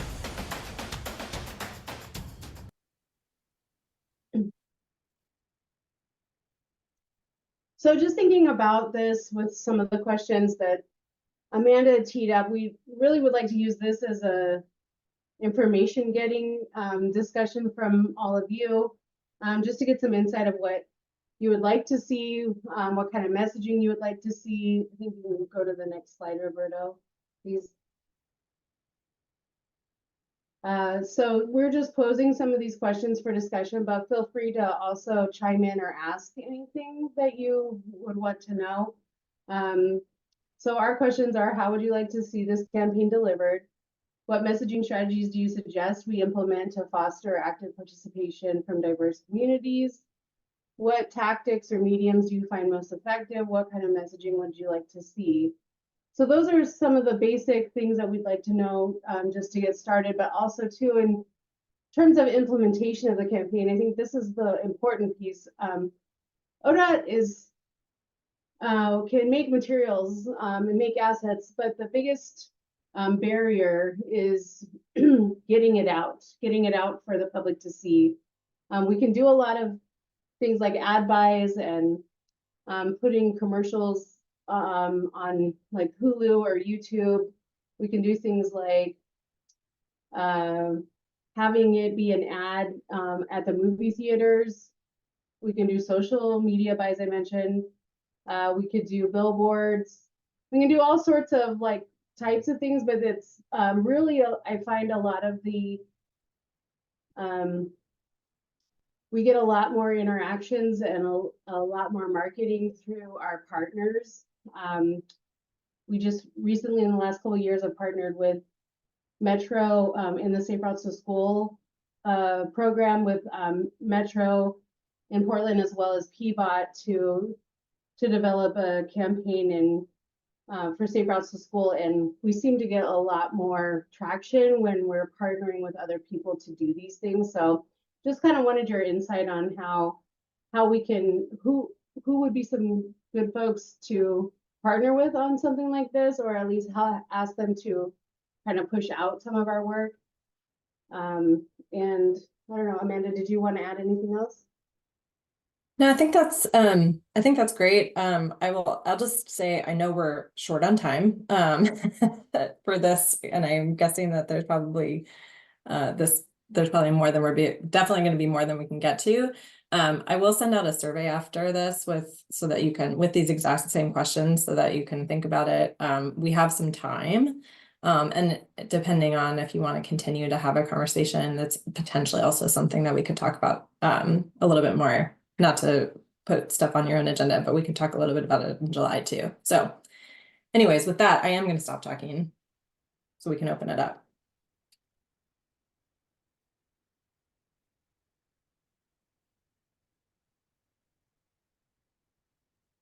I see Dave and then Beth. I think I saw your hand. So yeah, so a couple quick things. First, I think it would be really good to have some focus on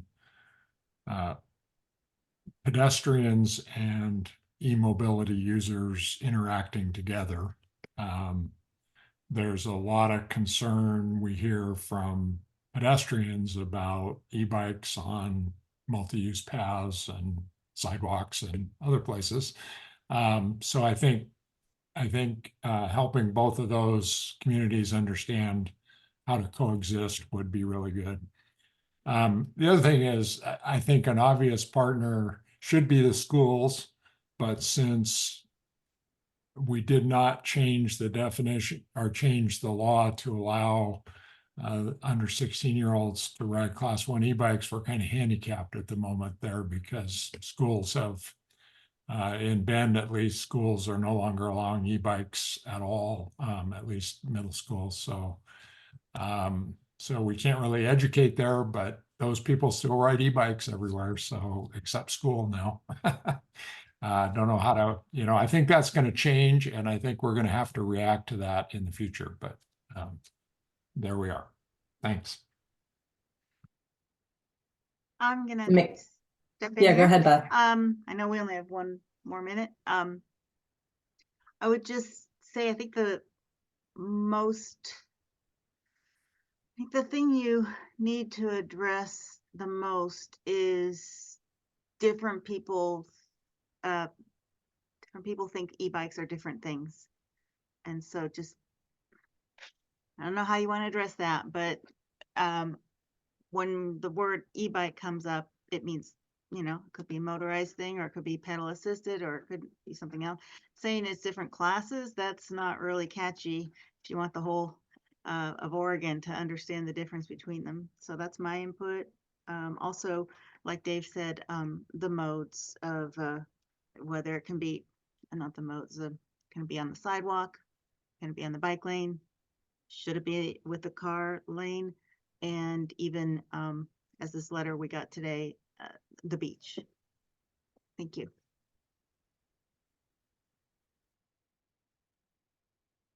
Thanks for that input. I'm making some notes. Any other last comments? And I'm sorry that this discussion was so brief. Mavis? I would like the Department of Corrections because I have a lot of people that have lost their license or whatever, and their mode of getting around is now an e-bike, and they make us look real bad.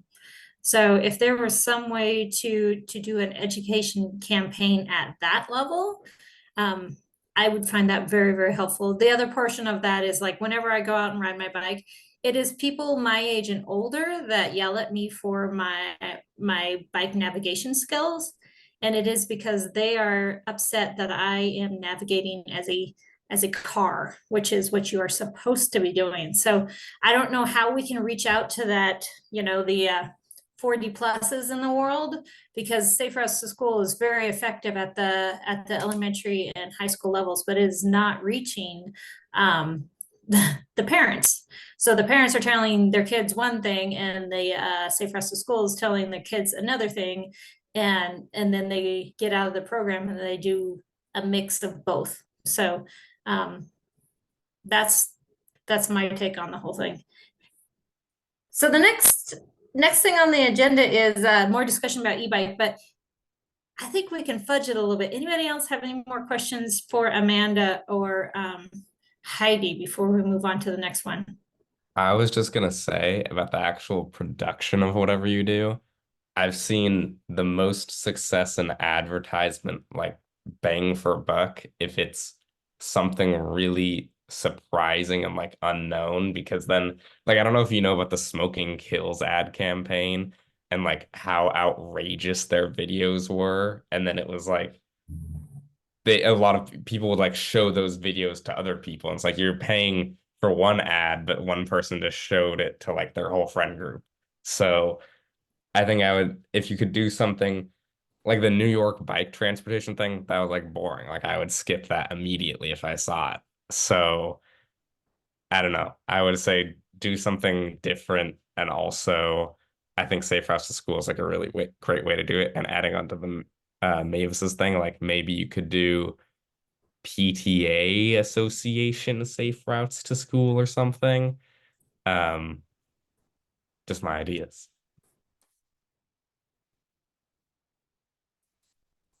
Thanks, Nolan. I appreciate those points and your honesty about what's interesting and what's not.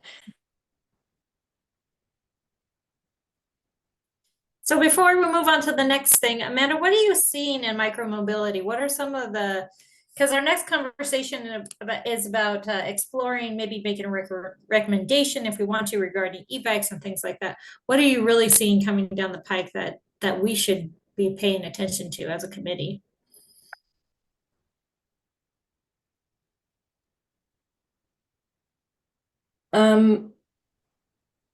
I'm just interpreting or like processing that question. Sorry. No, that's okay. I think, well, one thing I would say, and I mean, I am getting like, and I'm guessing, I think this is true for Heidi and those of us who are kind of working in this space more specifically, like I am hearing a lot from locals about the increased need and guidance around the how to share space, with when you have e-bikes or e-mobility devices that are operating at higher speeds, and then sharing space in what has historically been called a bicycle lane, but is now accommodating more things. And so I think, that kind of like the shared space conversation is coming up quite a lot. I'm hearing that about also on trails. I think in terms of something that's coming down the line, I do think that the Oregon Parks and Recreation Department is going to be working on some guidance more specifically about e-micromobility in the state parks and usage rules around that, because that work hasn't really been done to date. So I think that's something that will be coming. In addition to obviously the work that we're talking about today, that we're at the very beginning of. Heidi, other things that you wanted to throw in there? Yeah, I think the biggest thing that comes across my desk is what is laws about each of them and how different they are. We're working on updating what it used to be called the Pocket Bike Guide to incorporate some of the micromobility. I think this is where the task force would have been great in terms of trying to kind of figure that out. Because I think what's going to happen is we're going to have a lot of different laws proposed around micromobility that are conflicting with other modes of micromobility. So just that's my, if I would say anything, one thing is just that just looking out for different types of legislative proposals that can really conflict and be barriers to promoting micromobility. I just dropped a link to the Pocket Bike Guide that Heidi mentioned that we're also working on updating. And just to tag on to that, I do think that given how far the task force legislation went, and that it was, I think my understanding was just sort of a matter of like in the short session, it didn't make it across the finish line because the time was so short, that there is continued interest in seeing that come back around. So I think it's also possible that we could see something like that in the long session coming up next year. Thank you. And just for the folks who are joining from the public, just a reminder that this part of the meeting is reserved for the OPAC members. If you have any words or concerns or items that you want to recommend to the committee, please email the email address that I'm about to put in the chat room. Thank you for wanting to participate. Dave? Yes, thanks. I just wanted to comment that I think there are a lot of, as somebody just pointed out, there are a lot of jurisdictions that are looking at e-bikes and trying to figure out what rules would be appropriate. There are a lot of agencies such as the Forest Service and the BLM that are looking at allowing e-bikes in places that are currently, where they're currently not allowed. A lot of these depend on this classification system that there is no way to enforce because there's no requirement that a micromobility device be labeled. So if you're in an enforcement capacity, whether you work for a parks district or a school or something else, and you're trying to figure out if somebody's on a class 1 e-bike or a class 2 e-bike, you have to be a bike expert to try and figure that out, and that just isn't going to work. I really think it'd be great if ideally the Product Safety Commission or at least the state of Oregon could come up with some sort of requirement that e-bikes be labeled in a way that they could easily be identified as to what class they're in. I think it would help a lot of these discussions. I don't know how to make that happen, but I think it's pretty untenable the way it is right now. So just my comment. I have a comment. I am the local and planner representative to OBPAC, and so as such, I always see things in terms of code. When the word legislation was brought up here, hopefully the task force we will eventually have one, and they will come up with this. But model code for every city is really, I've mentioned this before, but that will be necessary, going along with all these other great ideas. Thank you. Okay, so that teases us into the next thing that we pretty much have worked all the way through, which was discuss OPAC members. Are we interested in exploring making a recommendation to ODOT regarding e-bikes? We kind of put this on the agenda because Andre, you had some significant feelings about the 16-year-olds younger than 16 cannot use e-bikes. That's kind of why I threw this on the agenda. And yeah, what do you guys think?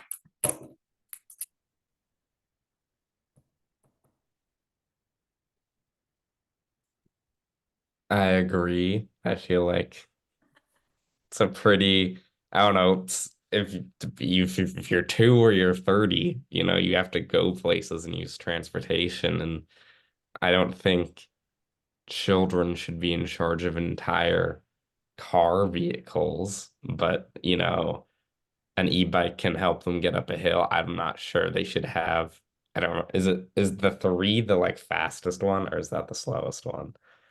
Fastest. Maybe they shouldn't have a like level 3 one, but you know, pedal assist isn't going to like kill a 14-year-old.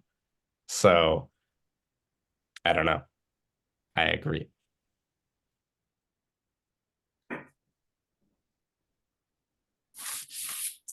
Do you have anything to say about this, Andre? Well, I think my primary motivation at the last meeting was just to like start to organize ourselves to be able to have conversations about things and develop shared OBPAC positions. I don't need my personal positions to be like, if we conclude that that's not our view, that's okay. Like, it doesn't have to be aligned, but it would be really cool for us to be able to have a view that we put out into the world on certain subject matters. I think that'll help us, influence decision making in the future, which I think is a primary objective that we'll sort of be exploring when we're looking at our work plan. And so I guess what I wanted to say is like, yeah, can we have a discussion about a subject like that? So 16 being the minimum age for e-bikes, let's say, like, can I poll our group on their perspectives on that?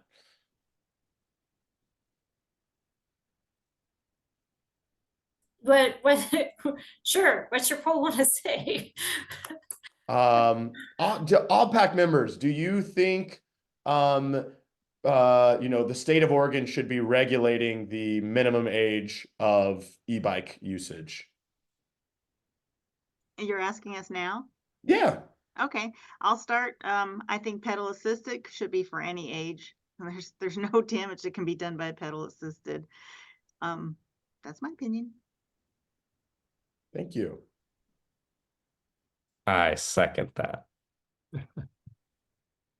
Yeah, I agree with that. I think I disagree for class 2, and as I said earlier, I think distinguishing that is a problem. But no, in Bend we just saw the number of kids riding to school just plummet when the school district said, "Hey, you can't bring an e-bike on campus." I mean, I walk every morning, and I used to get mad at least 2 or 3 kids every morning, and now I get mad at none because there are no kids out there riding e-bikes anymore. They still ride other places, but not to school, and I think that's not a good thing. Awesome. So we are getting behind schedule. So Andre, I think that this is a great conversation to move into our next one with our work plan update, which you were going to kind of tee up. Are you comfortable with that? Yeah, I sure am. Give me And I think oh, go ahead. Oh, I was just this is a work in progress. So this e-bike, and I think it should go on that work plan somewhere, but why don't you go right ahead? Andre, you have the floor. Great, thank you. How exciting. Appreciate everyone.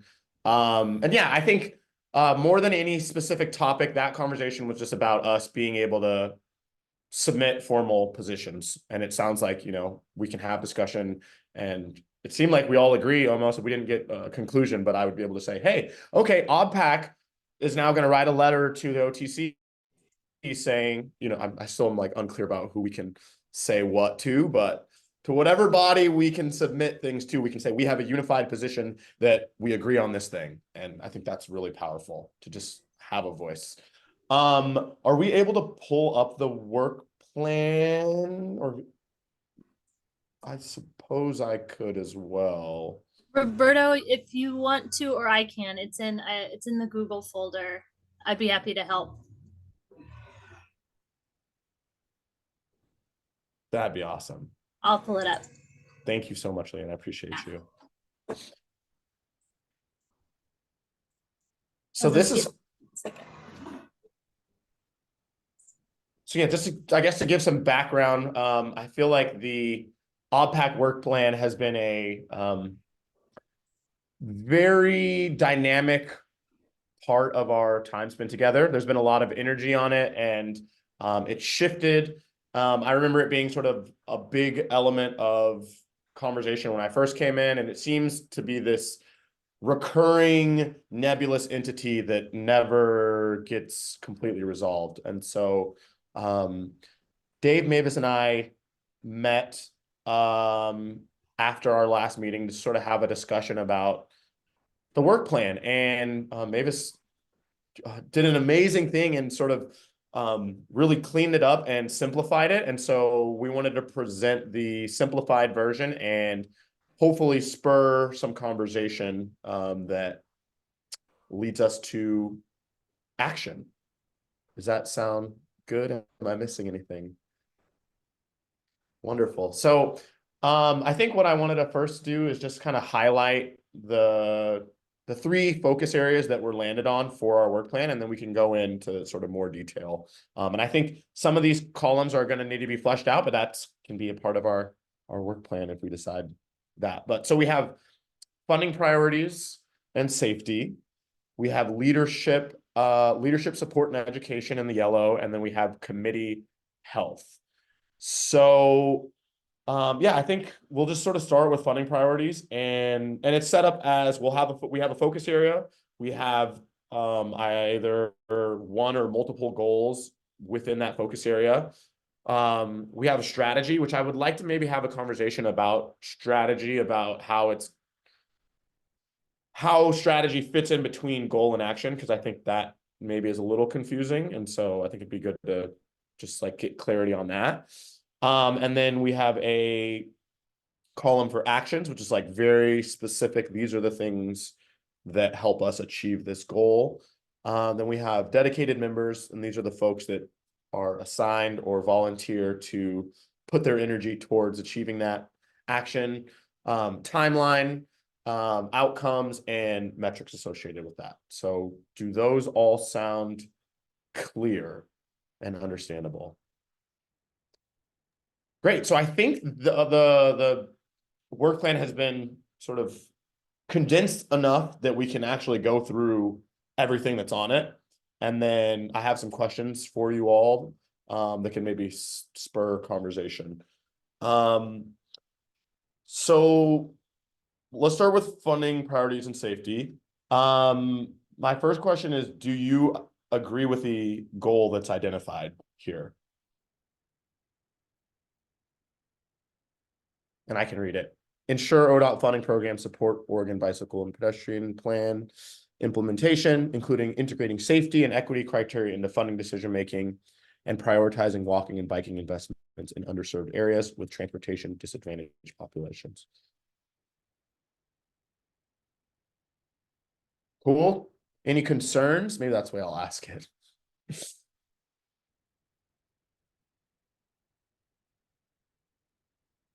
Okay, moving forward, we'll move into strategy. Do we feel to achieve this is to actively participate and provide comments to ODOT funding program managers on grant priorities? Or are there additional strategies? So yeah, actually, let's take a moment here. I want to flesh out the relationship between strategy and actions.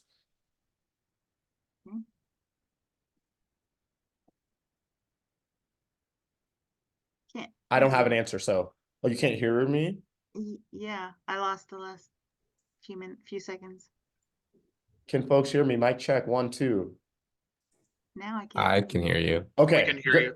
Okay, great. So I wanted to just explore maybe you can help me with this, or even I'm a little unclear about the relationship between strategy and action and goal. Once again, So this is something that we inherited.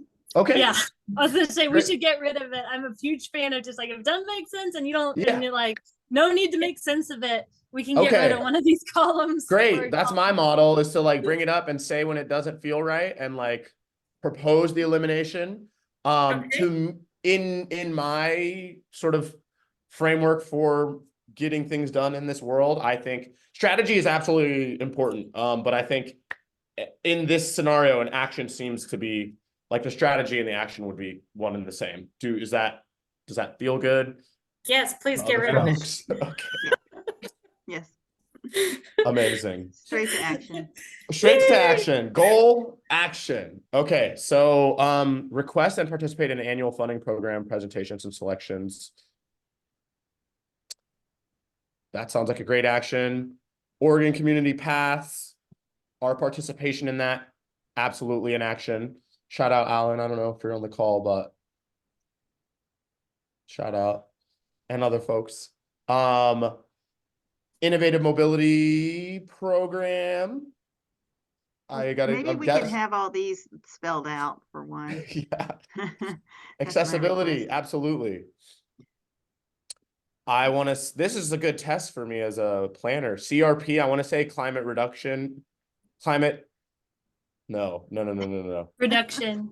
Here, I It can is go climate through this. reduction. Okay. I can go through this list if you'd like. We've got innovative mobility program, climate reduction program, safe routes to school, great streets, PBS's ped bike strategic program, vulnerable road users. Actually, is a longer name than that I can't come up with off the top of my head, but it's very close.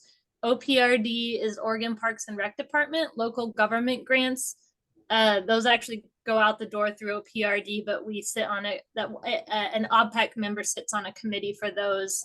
The sidewalk improvement program is an ODOT program, and I'm not sure what strategic investments is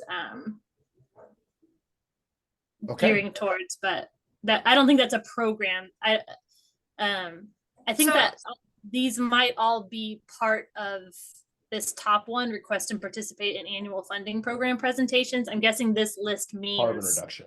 That's what we want to do with these programs. Is that correct? I guess we just want to be aware of them, right? Well, we want to be aware, we want to track them. Although honestly, once again, if I put something on here that shouldn't have been on there, please take it off. Or if I missed something, this would be a great, like if there's something that has to do with developing e-mobility regulations, that would be, this would be a wonderful place for it to be. These are just ongoing programs that we've kind of been tracking. That's great. I love it. I think right now, looking at these, it looks like a very robust body of work to just track and manage them and get updated on and understand their timelines. As it is, in regards to funding and priorities and safety. So that feels good to me. I feel like this is a focus area that as we are informed of other programs, it could be expanded on, but this seems like a good bite to start with. Feeling good? Yep. Amazing. Oh, I heard something. I just agreed. Okay. Oh, fabulous. Okay, so when we move into member dedication, do we have a methodology for that, or do we just want to like raise our hands, or what? I don't really know a great strategy for I have no interest in having people be involved in things that they aren't interested in. First and foremost, that leads to nothing productive. And so we may even conclude that if there's things on here that no one on our committee is interested in, like maybe it's not important for us to participate in. Can I provide a little more context, Andre? Please, thank you. So like Safe Routes to School has an actual committee. So does the OPRD local government grants program. Those are two specific ones that have a special committee that OBPAC is requested to be on to help make those decisions. So those two are a little bit special. Yeah, they've got a little asterisk next to them. And Mavis is currently signed up for those. And I'm guessing that if anyone else is interested in taking her spot on either of these committees, I'll bet she would be open to hearing about that. The other ones without the asterisks are generally ones that we would come to OBPAC to get feedback on. The most directly related one to OBPAC is the Oregon Community Paths program. That's the program where you all do make a decision together as a group.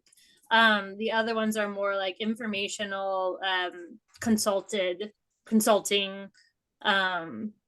So each one of these committees has a slightly different flavor for how OBPAC has interacted with them in the past and or is required to interact with them.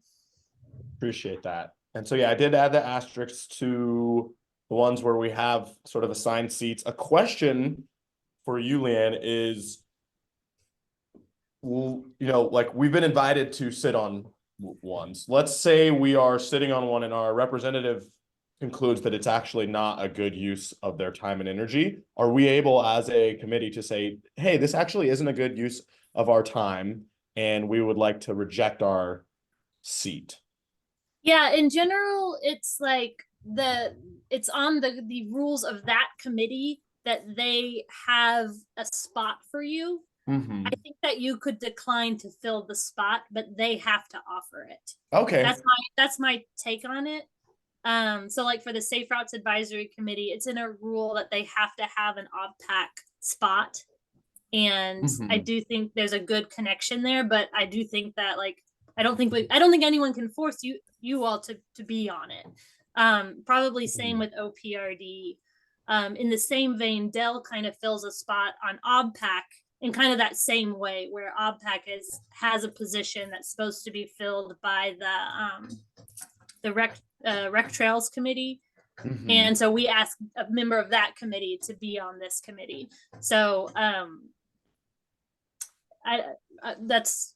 hopefully that's helpful. Yeah, absolutely. I think I just wanted to, and this is, whenever I bring things up, it's not to make a point about it necessarily. It's just to encourage my committee members to say, just because we are invited doesn't mean we have to do something if we conclude that it's not a valuable use of our time. And I have no, you know, I would love a report from Mavis on, maybe not in this moment, perhaps in this moment, you know, do you feel that your time spent has been valuable and that we would like to continue to hold those positions?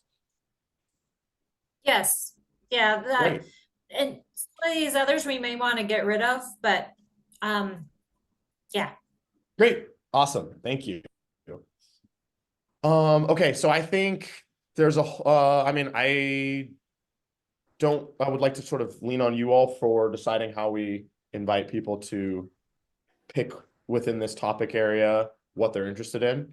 I don't have a great methodology for it, and so I will remove myself from leading that conversation.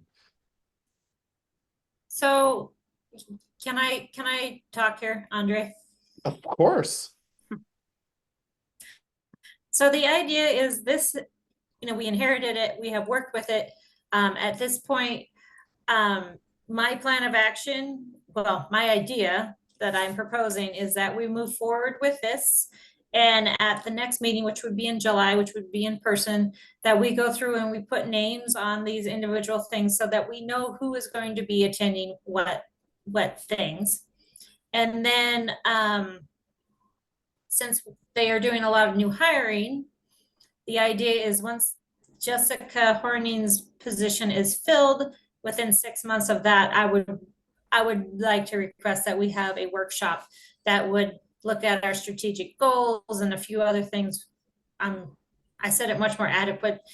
I said it better earlier, but what I'm really saying is I would like this committee to look at it and come up with, you know, which way we're really going and plan that out with the people and the new people that are coming into ODOT and how they want to go about it. So what I'm really asking is that we use this for now and then and we put our names on it in July, who's going to be covering what.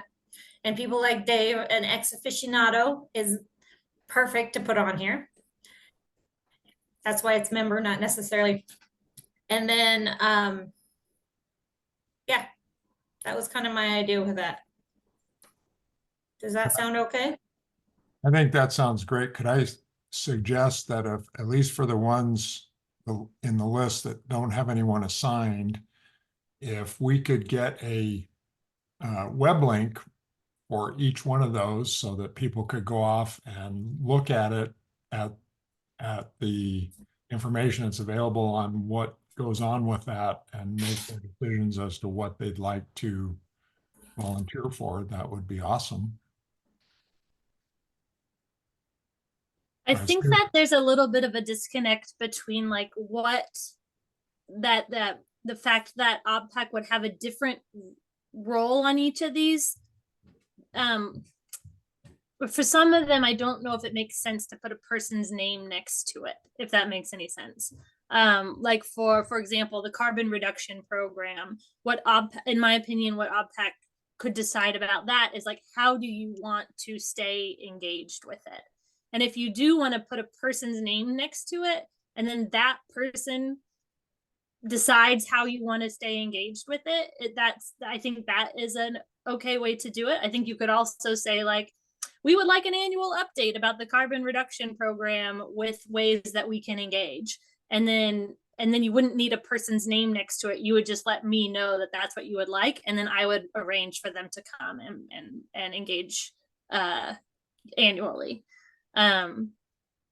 Slightly different than like the Safe Routes to School Advisory Committee, which does need a human to go sit on that committee if you want to fill that position.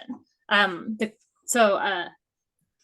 don't know if I'm making things more confusing or less, but I don't want to spend y'all, I don't want y'all to spend your time putting your name next to things when it's like, it's very unclear like what you would be volunteering for, I think at this point, for some of them.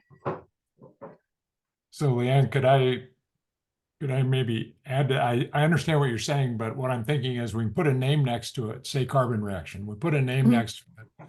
That person kind of makes themselves knowledgeable on what's going on with the carbon reduction. And then I see. maybe they come back to the group and say, we ought to invite these people to come talk to us, or we don't care about this, or we really need to provide some input on this. Not necessarily that they would be directly engaged with that group, but they would be tracking what was going on as it relates to bike ped.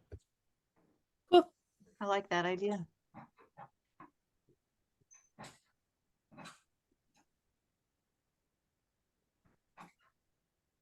So Andre, do we have a consensus on this?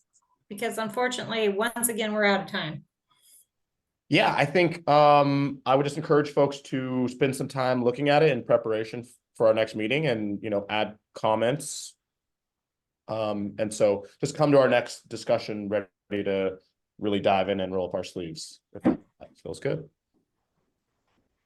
And thank you again, Mavis, for making this manageable. It's still not there. Congratulations on getting rid of another column.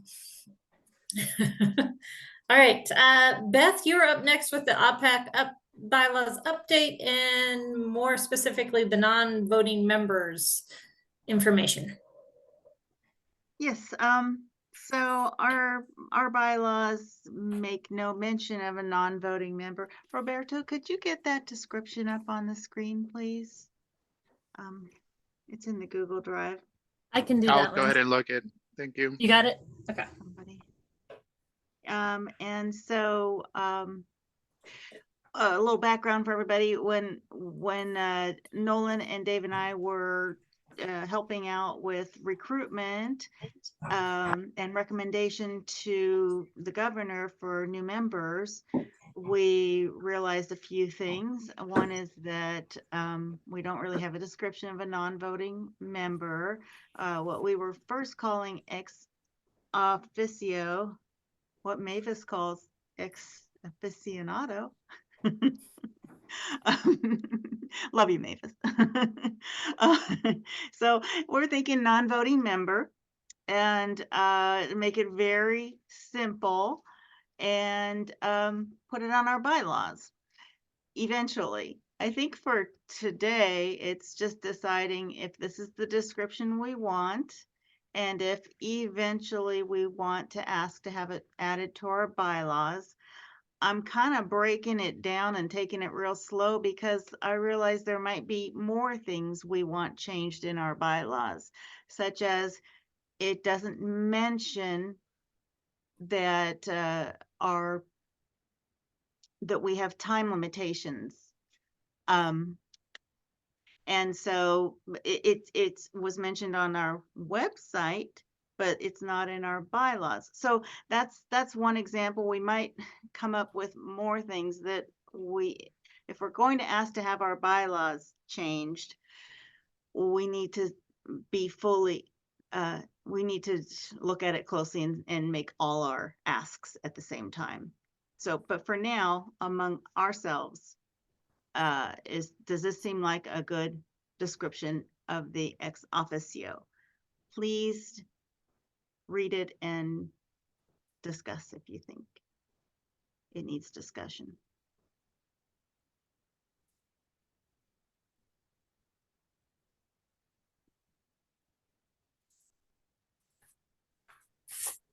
I think this is fine. It's to the point, and I think it covers what we've discussed in the past. The only thing I see that is missing is how do we get somebody to be an ex aficionado? Does that need to be on here? I mean, how do we get them to be a non-voting member?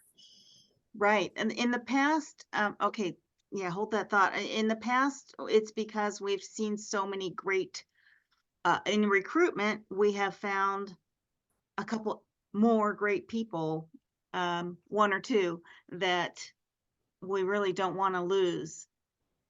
So that was it was kind of a result of a recruitment.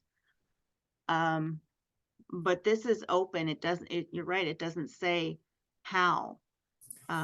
Maybe we want to address how somebody can be decided on. Here we have the committee may decide to add a non-voting member by majority vote. So I think that would be perfect. okay. Okay. Anything else? So as I understand it, we are going to be voting on this at our July meeting, correct? Yeah, what does it say in the agenda? A decision is to approve the position description. So can Mavis, you're good at this voting thing. I don't know. I can't. However, who's typing on there? Can we Beth said something that was really awesome that needs to be put on there instead of how do we get folks to be ex aficionado, ex officio. I'm can be typing, cut. so let me know what it is that y'all need to be reflected and posted there. Beth, say it again so Roberto Okay, can get it. Roberto. So all I said is what's on there, Mavis, is the last sentence. The committee may decide to add or remove non-voting members by majority vote. Oh, perfect. I just didn't see it. Great. Okay. So Roberto, if you just remove the last line. All right. Done. Do I have I would accept a motion for accepting this description of a non-voting member. I will make that motion. Thank you, All right. Nolan. Do I have a second? I'll second. Thank you, Andre, for seconding. And please, let's see thumbs up in the air so I can call out everybody's name who's voting for this. So Mavis Hartz, Beth Young, Nolan Poole, Andre Lightsley Walker. Is there anybody else that gets to vote? Dell. Dell, yes. Dell, I can't find your, Dell, is your thumb up? There it is. His real thumb. Oh, wonderful. And Dell have voted to pass the description as follows. Dave, what about, did you vote? He's a non-voting member, Oh, so he, I'm allowed so to vote. sorry. he Look gets at to this. help but It's not written vote. right there. Okay, good. I would, may I add something real quick to something that Beth said about the bylaws?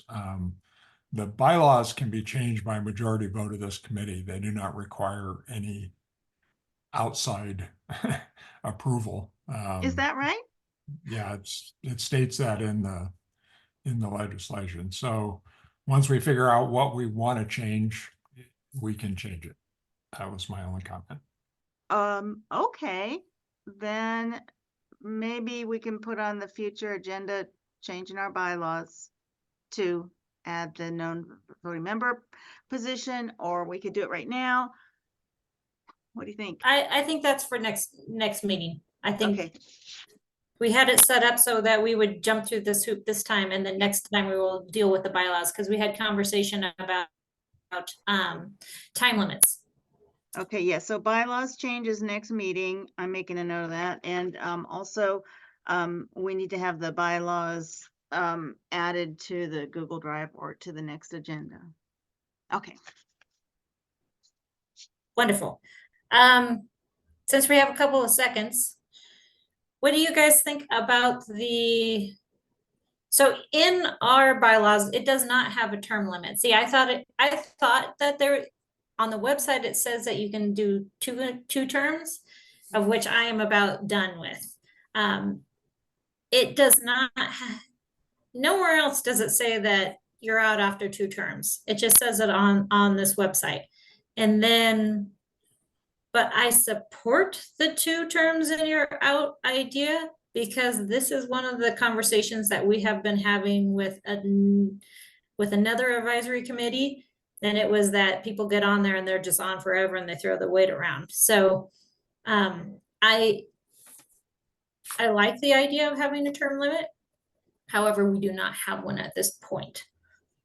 What are the opinions of the committee on this subject? I think a term limit would be good, but also if you want to stay, I support you staying because you're good at what you do. So maybe we pass it right after you're in your 3rd term. I only want it to be for 3 terms. I like the idea of, people, but I also like having a memory of a person who's been there for a few years. That's just me. Leanne? I like Beth's idea. I think term limit's good, but I don't think it needs to be limited to only 2. So you are realizing that 3 terms is it 12 years? Is that right, Leanne? Well, you've sort of pinpointed sort of the issue right now, which is that it's not detailed out in the legislation or in the bylaws. It's kind of a sentence on the OBPAC website that says term limits are 4 years and you're limited to 2. So so we found a discrepancy. So I think that actually does provide you some flexibility to change it if you'd like to. So what can I do to help support this conversation? Well, maybe it's just ask if it's 12 years. It would be 12 years maximum then if we go for 3. Is everybody comfortable with the 3 4-year term limits? That sounds good to me. Me too. Okay, to play the devil's advocate, how many people make it through their 4-year term limit? Because I'm feeling pretty solo. I mean, is that a? I don't have any information besides this. We could do I could do a little bit of digging to see how long the average OBPAC member is on. If we can figure that one out, if that's helpful. Well, I think that was more of a rhetorical question, is like, we're saying, hey, you can be here for 12 years, but how many people are really going to do 12 years? And do we really want them around for that long? I mean, that's a long time to be committed to a committee. Well, we're not saying you have to do it. Like, I only plan on 2 myself personally, but is the question, is it better for OBPAC to have 3 terms, or is it better for OBPAC to have 2 terms? Well, or is it better for OBPAC to have 0 a terms. term limit of 3 years instead of like 4, for example? Because right now we're just constantly trying to get people on the committee and they're not here for the full term because they change jobs or. So you're thinking of changing the terms? Then from maybe 4 we can years. successfully have people do a full term. Oh boy, that's a lot of discussion. Okay. The length of the In that term, case- yeah, the Huh? length of the term is in the legislation, so you can't change it Oh, from. sorry. Thanks, Dave. Good point, Dave. Thank you. Oh, well, in that case, okay. I don't know that we have a problem we need to solve. Maybe we just remove Yeah. the term limit from the website and go forward. I don't. Actually, I think we need to have a term limit because we are requiring of another committee and we've been quite Or recommending, it's been recommended, like Mavis said, to a separate committee that was asking for recommendations on an update in their charter. And I know that OBPAC recommended adding term limits to that committee. Yeah. And what is good for the goose should be good for the gander. Yes, Andre. I was just gonna propose a question so that we can get this sorted. Is there any opposition to us expanding to 3 terms of 4 years? Does any current member that is in this room have any opposition to that? Very well, then the deed is done. I mean, Sweet. I don't So know what we the will next step is, but yeah. Yes. So we will change the bylaws to accept the change from the ex officio to the voting member with that description. And we will also set a term limit. We will change those bylaws and we will vote on that at our next meeting, just to give everybody time to look at it and to write it up and make it pretty. So just for clarity, this meeting and discussion has just kind of guided the co-chairs to what to add into the bylaws, and then we'll do an official vote about the bylaws. Okay, great. Yes. I'll write up the new bylaw. I will we can publish the old bylaws and then with my changes, and I'll have that for the next meeting.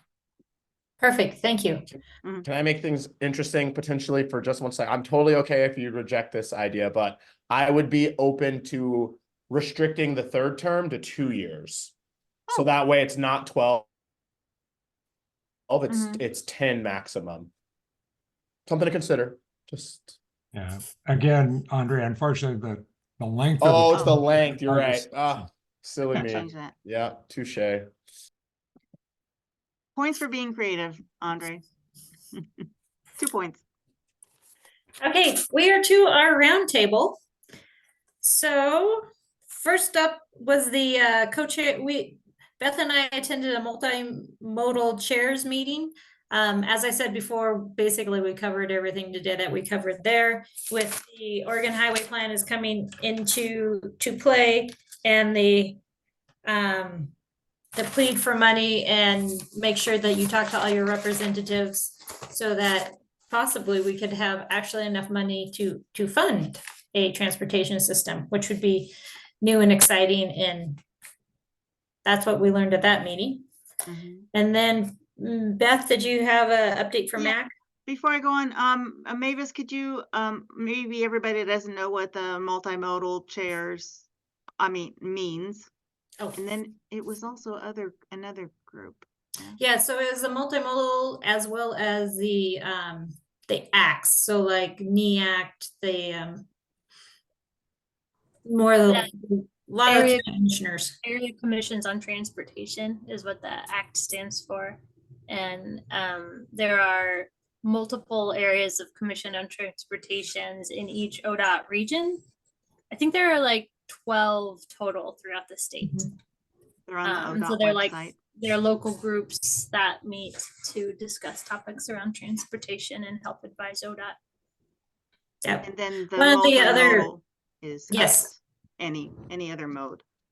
Alternative. yes, the trains and freight. The other two things that came out of that for me was one, why do the trucks get freight routes and we don't get bike routes? So I want a Oregon bicycle route that makes it so that I can ride my bike to Portland without riding on the freeway. Who knows if that'll ever happen. And then the other thing I noticed was, the conversation surrounding tourism traffic, where you have small towns that just get inundated certain parts of the year, but the road maintenance and care is set by the population. So that is kind of a disconnect there. Those were the two things that were kind of like, that came about for me during that meeting. But let's move on because I've talked enough. Dell, anything to add to our roundtable? Dell or me? I said Dell. Oh, okay. I'm sorry, I had to unmute myself. I don't really have anything to add now. I've been pretty active with the Clackamas County Bike Ped meeting. We meet every month, and we have a pretty full 2-hour schedule every month, and we've added more members, and also last weekend I went over to rode over to Beaverton and did a ride with them with city councilors. Actually, two of their city council members are also very serious with biking, which is very positive for Beaverton. So yeah, I've been checking in on my local stuff, but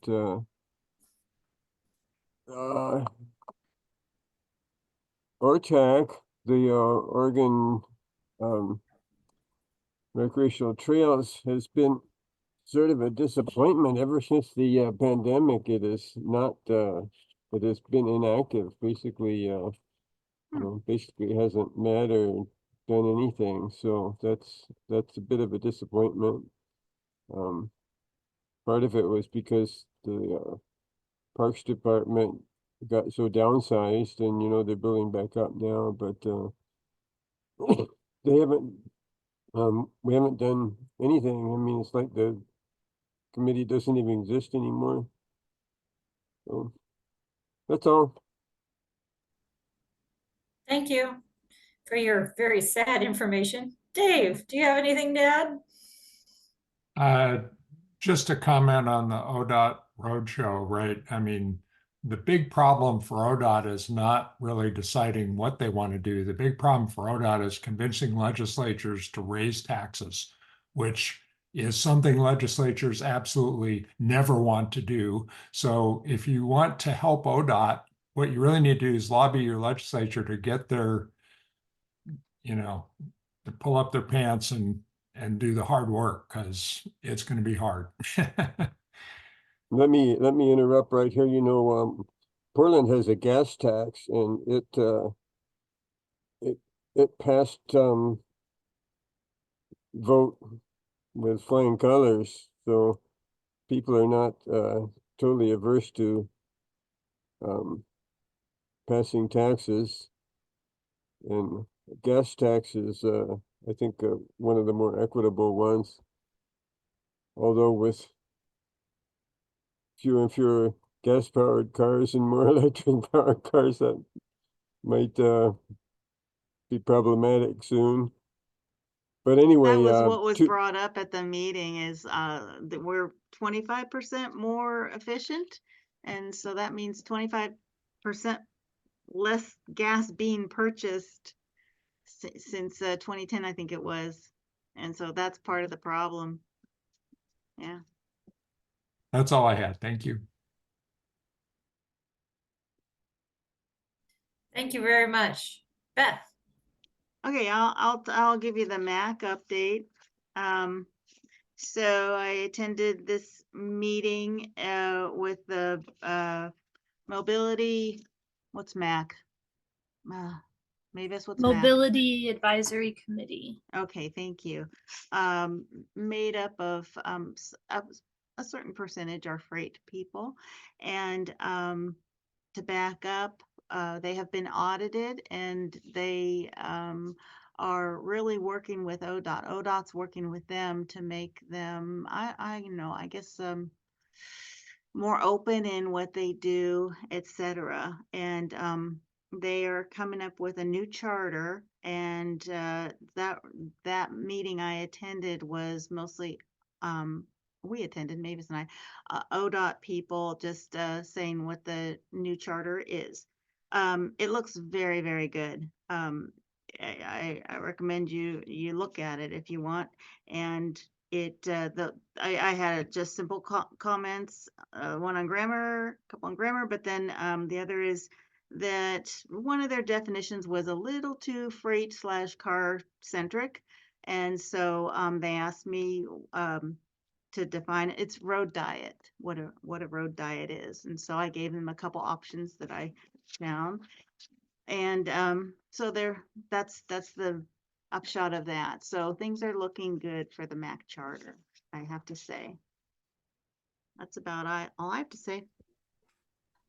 One quick sort of amendment onto the end of that is that I know that this is sort of like the first round of some simple changes. There is going to be a second round of updates to the MAC charter still coming. Some of the topics were a little more complicated and needed a separate group to figure them out. So phase one for the Mobility Advisory Committee charter update is going on. Thank you for your work on that, by the way. Andre, you're up.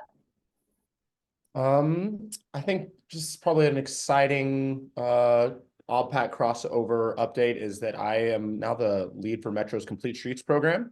And so I'm going to be sort of planning out that everything that we do in that realm. And so I'm hoping to maybe have some educational series, bring in some speakers, things like that. So more to come as I build out that program, but I think it's a really amazing overlap with this work. So looking forward. Awesome. That's great news. Nolan, are you still on here somewhere? I am. I'm on my phone now. But basically, other than the subcommittee about deciding the ex officio terminology and definition and stuff, the only thing that I've really done is that I'm taking a bicycle planning class right now, and our whole class is like working with the city of Salem and trying to get them a bunch of ideas for like how to execute a bike-based transportation city. And I've realized how much of a shithole downtown Salem is, because there are 2 state freeways that run through downtown, and it's not a very there's not honestly a lot they can do. It's really bad. So I connected with a few people with the city of Salem. I don't know if any of you know them. And yeah, that's about it. Nothing relevant, really.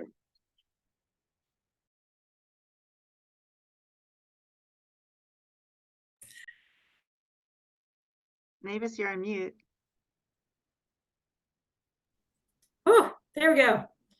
Thank you for that update. I am so excited that they're trying to build a cycle-centric or multimodal movement there in Salem. Do we have anybody else that I'm missing? I've asked everybody, haven't I? Yep. Yeah. Wonderful. I think the only thing I missed was the Safe Routes to School. They passed a whole bunch of education funding, which is awesome. Unfortunately, there were about 3 projects that they were unable to fund due to finances, which is what seems to happen. Yeah, moving on. We're on to our agenda build for July, when we actually get to see each other. So we were gonna change our bylaws in July. What else do we have that needs to go on our draft agenda? Leanne, do you have any, can you lead this bit? Yeah, so we've got couple of ideas like written out on this agenda, and then the other things that I've heard are the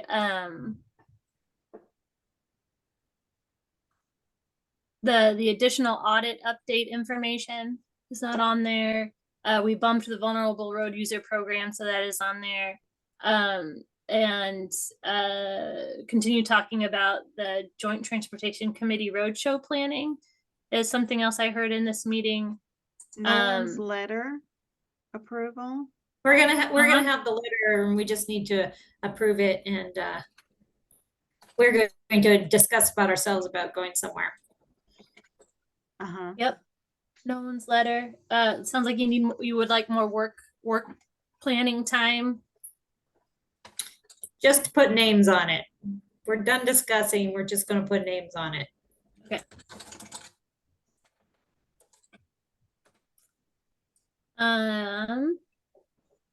I don't think I heard anything else in this meeting.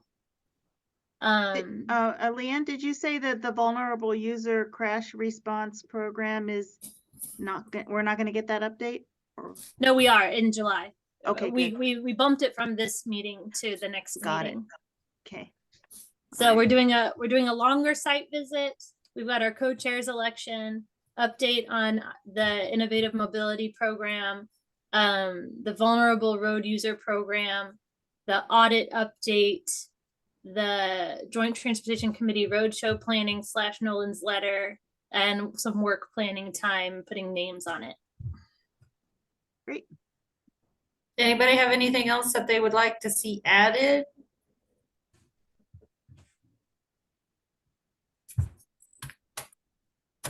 I have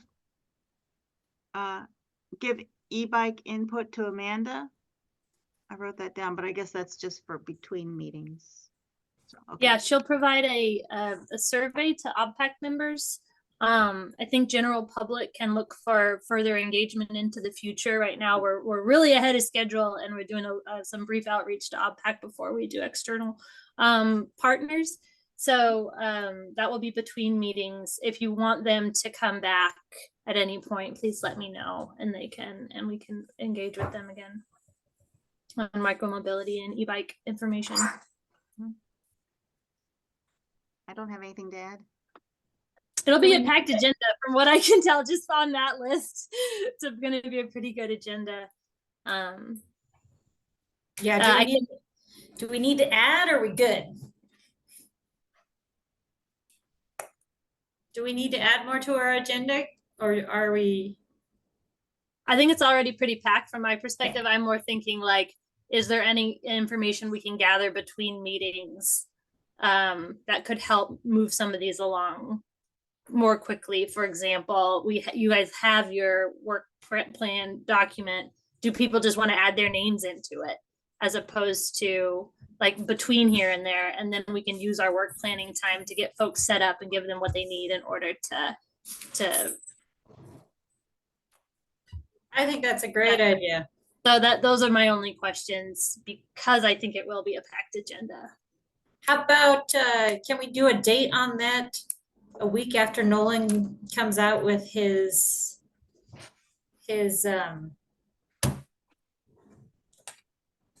letter? So Nolan comes out with his letter on June 21st.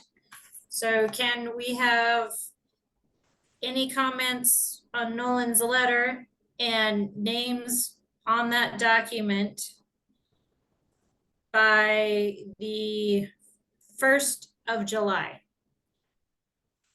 Does that sound doable? Yeah. Could you send us reminder emails? Yeah. Okay. So what I can do is I can follow up with this meeting, including a link to include your link to the work plan, and I can remind you all to start looking at that. You can go ahead and put your name in, and if there are multiple if multiple people sign up for something, we could also use our meeting next week to decide who's actually in charge and who's support. Sort of a lead, identify a lead. And so anyway, sorry, I can send out that work plan as a follow-up from this meeting, and then you can have till July to kind of peruse it. and we can get Nolan's comments from his letter also by July 1st. But I can send you, I can send out the work plan before that. So you can see. Awesome. How about the, when are we gonna have new members? How's that going? Recruitment update. We have, I sent an email, I think it was a couple weeks ago, that we have started the process with the governor's office. And so that's where we are right now. There's a deadline to get some additional information to the governor's office by June 5th. And we're working with our candidates to get that information provided. And I've been told that once all of that is provided, we should have a response from the governor's office within a couple of weeks of yay or nay. And if they say nay, they'll likely give us a name. Like, so that's the process, and it's taken forever, and it's been a group effort for this to be a long process. So I apologize in advance. You got a lot of new people figuring out a very complicated process, and doing it wrong and having to back up and do it again and having to back up and do it again. So I really appreciate all of your patience as well as our candidates' patience. It's been a challenge. Huge shout out to like Roberto for just bird dogging this one and just keeping it moving.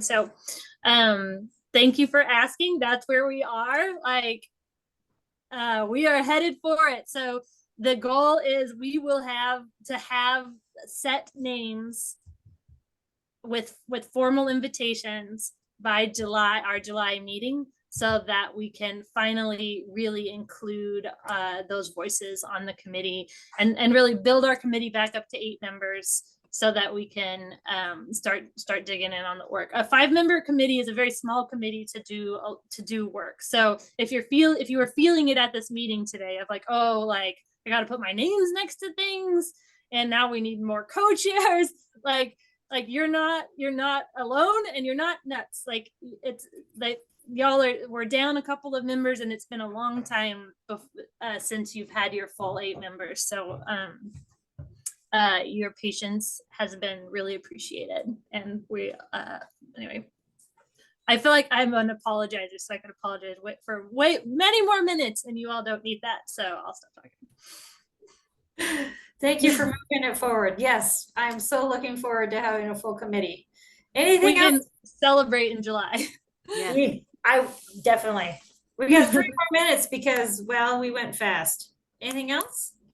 Just really quickly at my end, I'll be following up with folks individually, just with hotel confirmations and travel arrangements for our upcoming in-person meeting in July. So stay tuned. You're going to get an email here shortly. Thank you. Awesome. You should also be getting an email from Beth that has a link to the evaluation for the meeting, how you guys feel like the meeting went, so on and so forth. Thank you for reminding me. 2 more minutes. Come on, Andre, I didn't hear your voice enough. Plenty.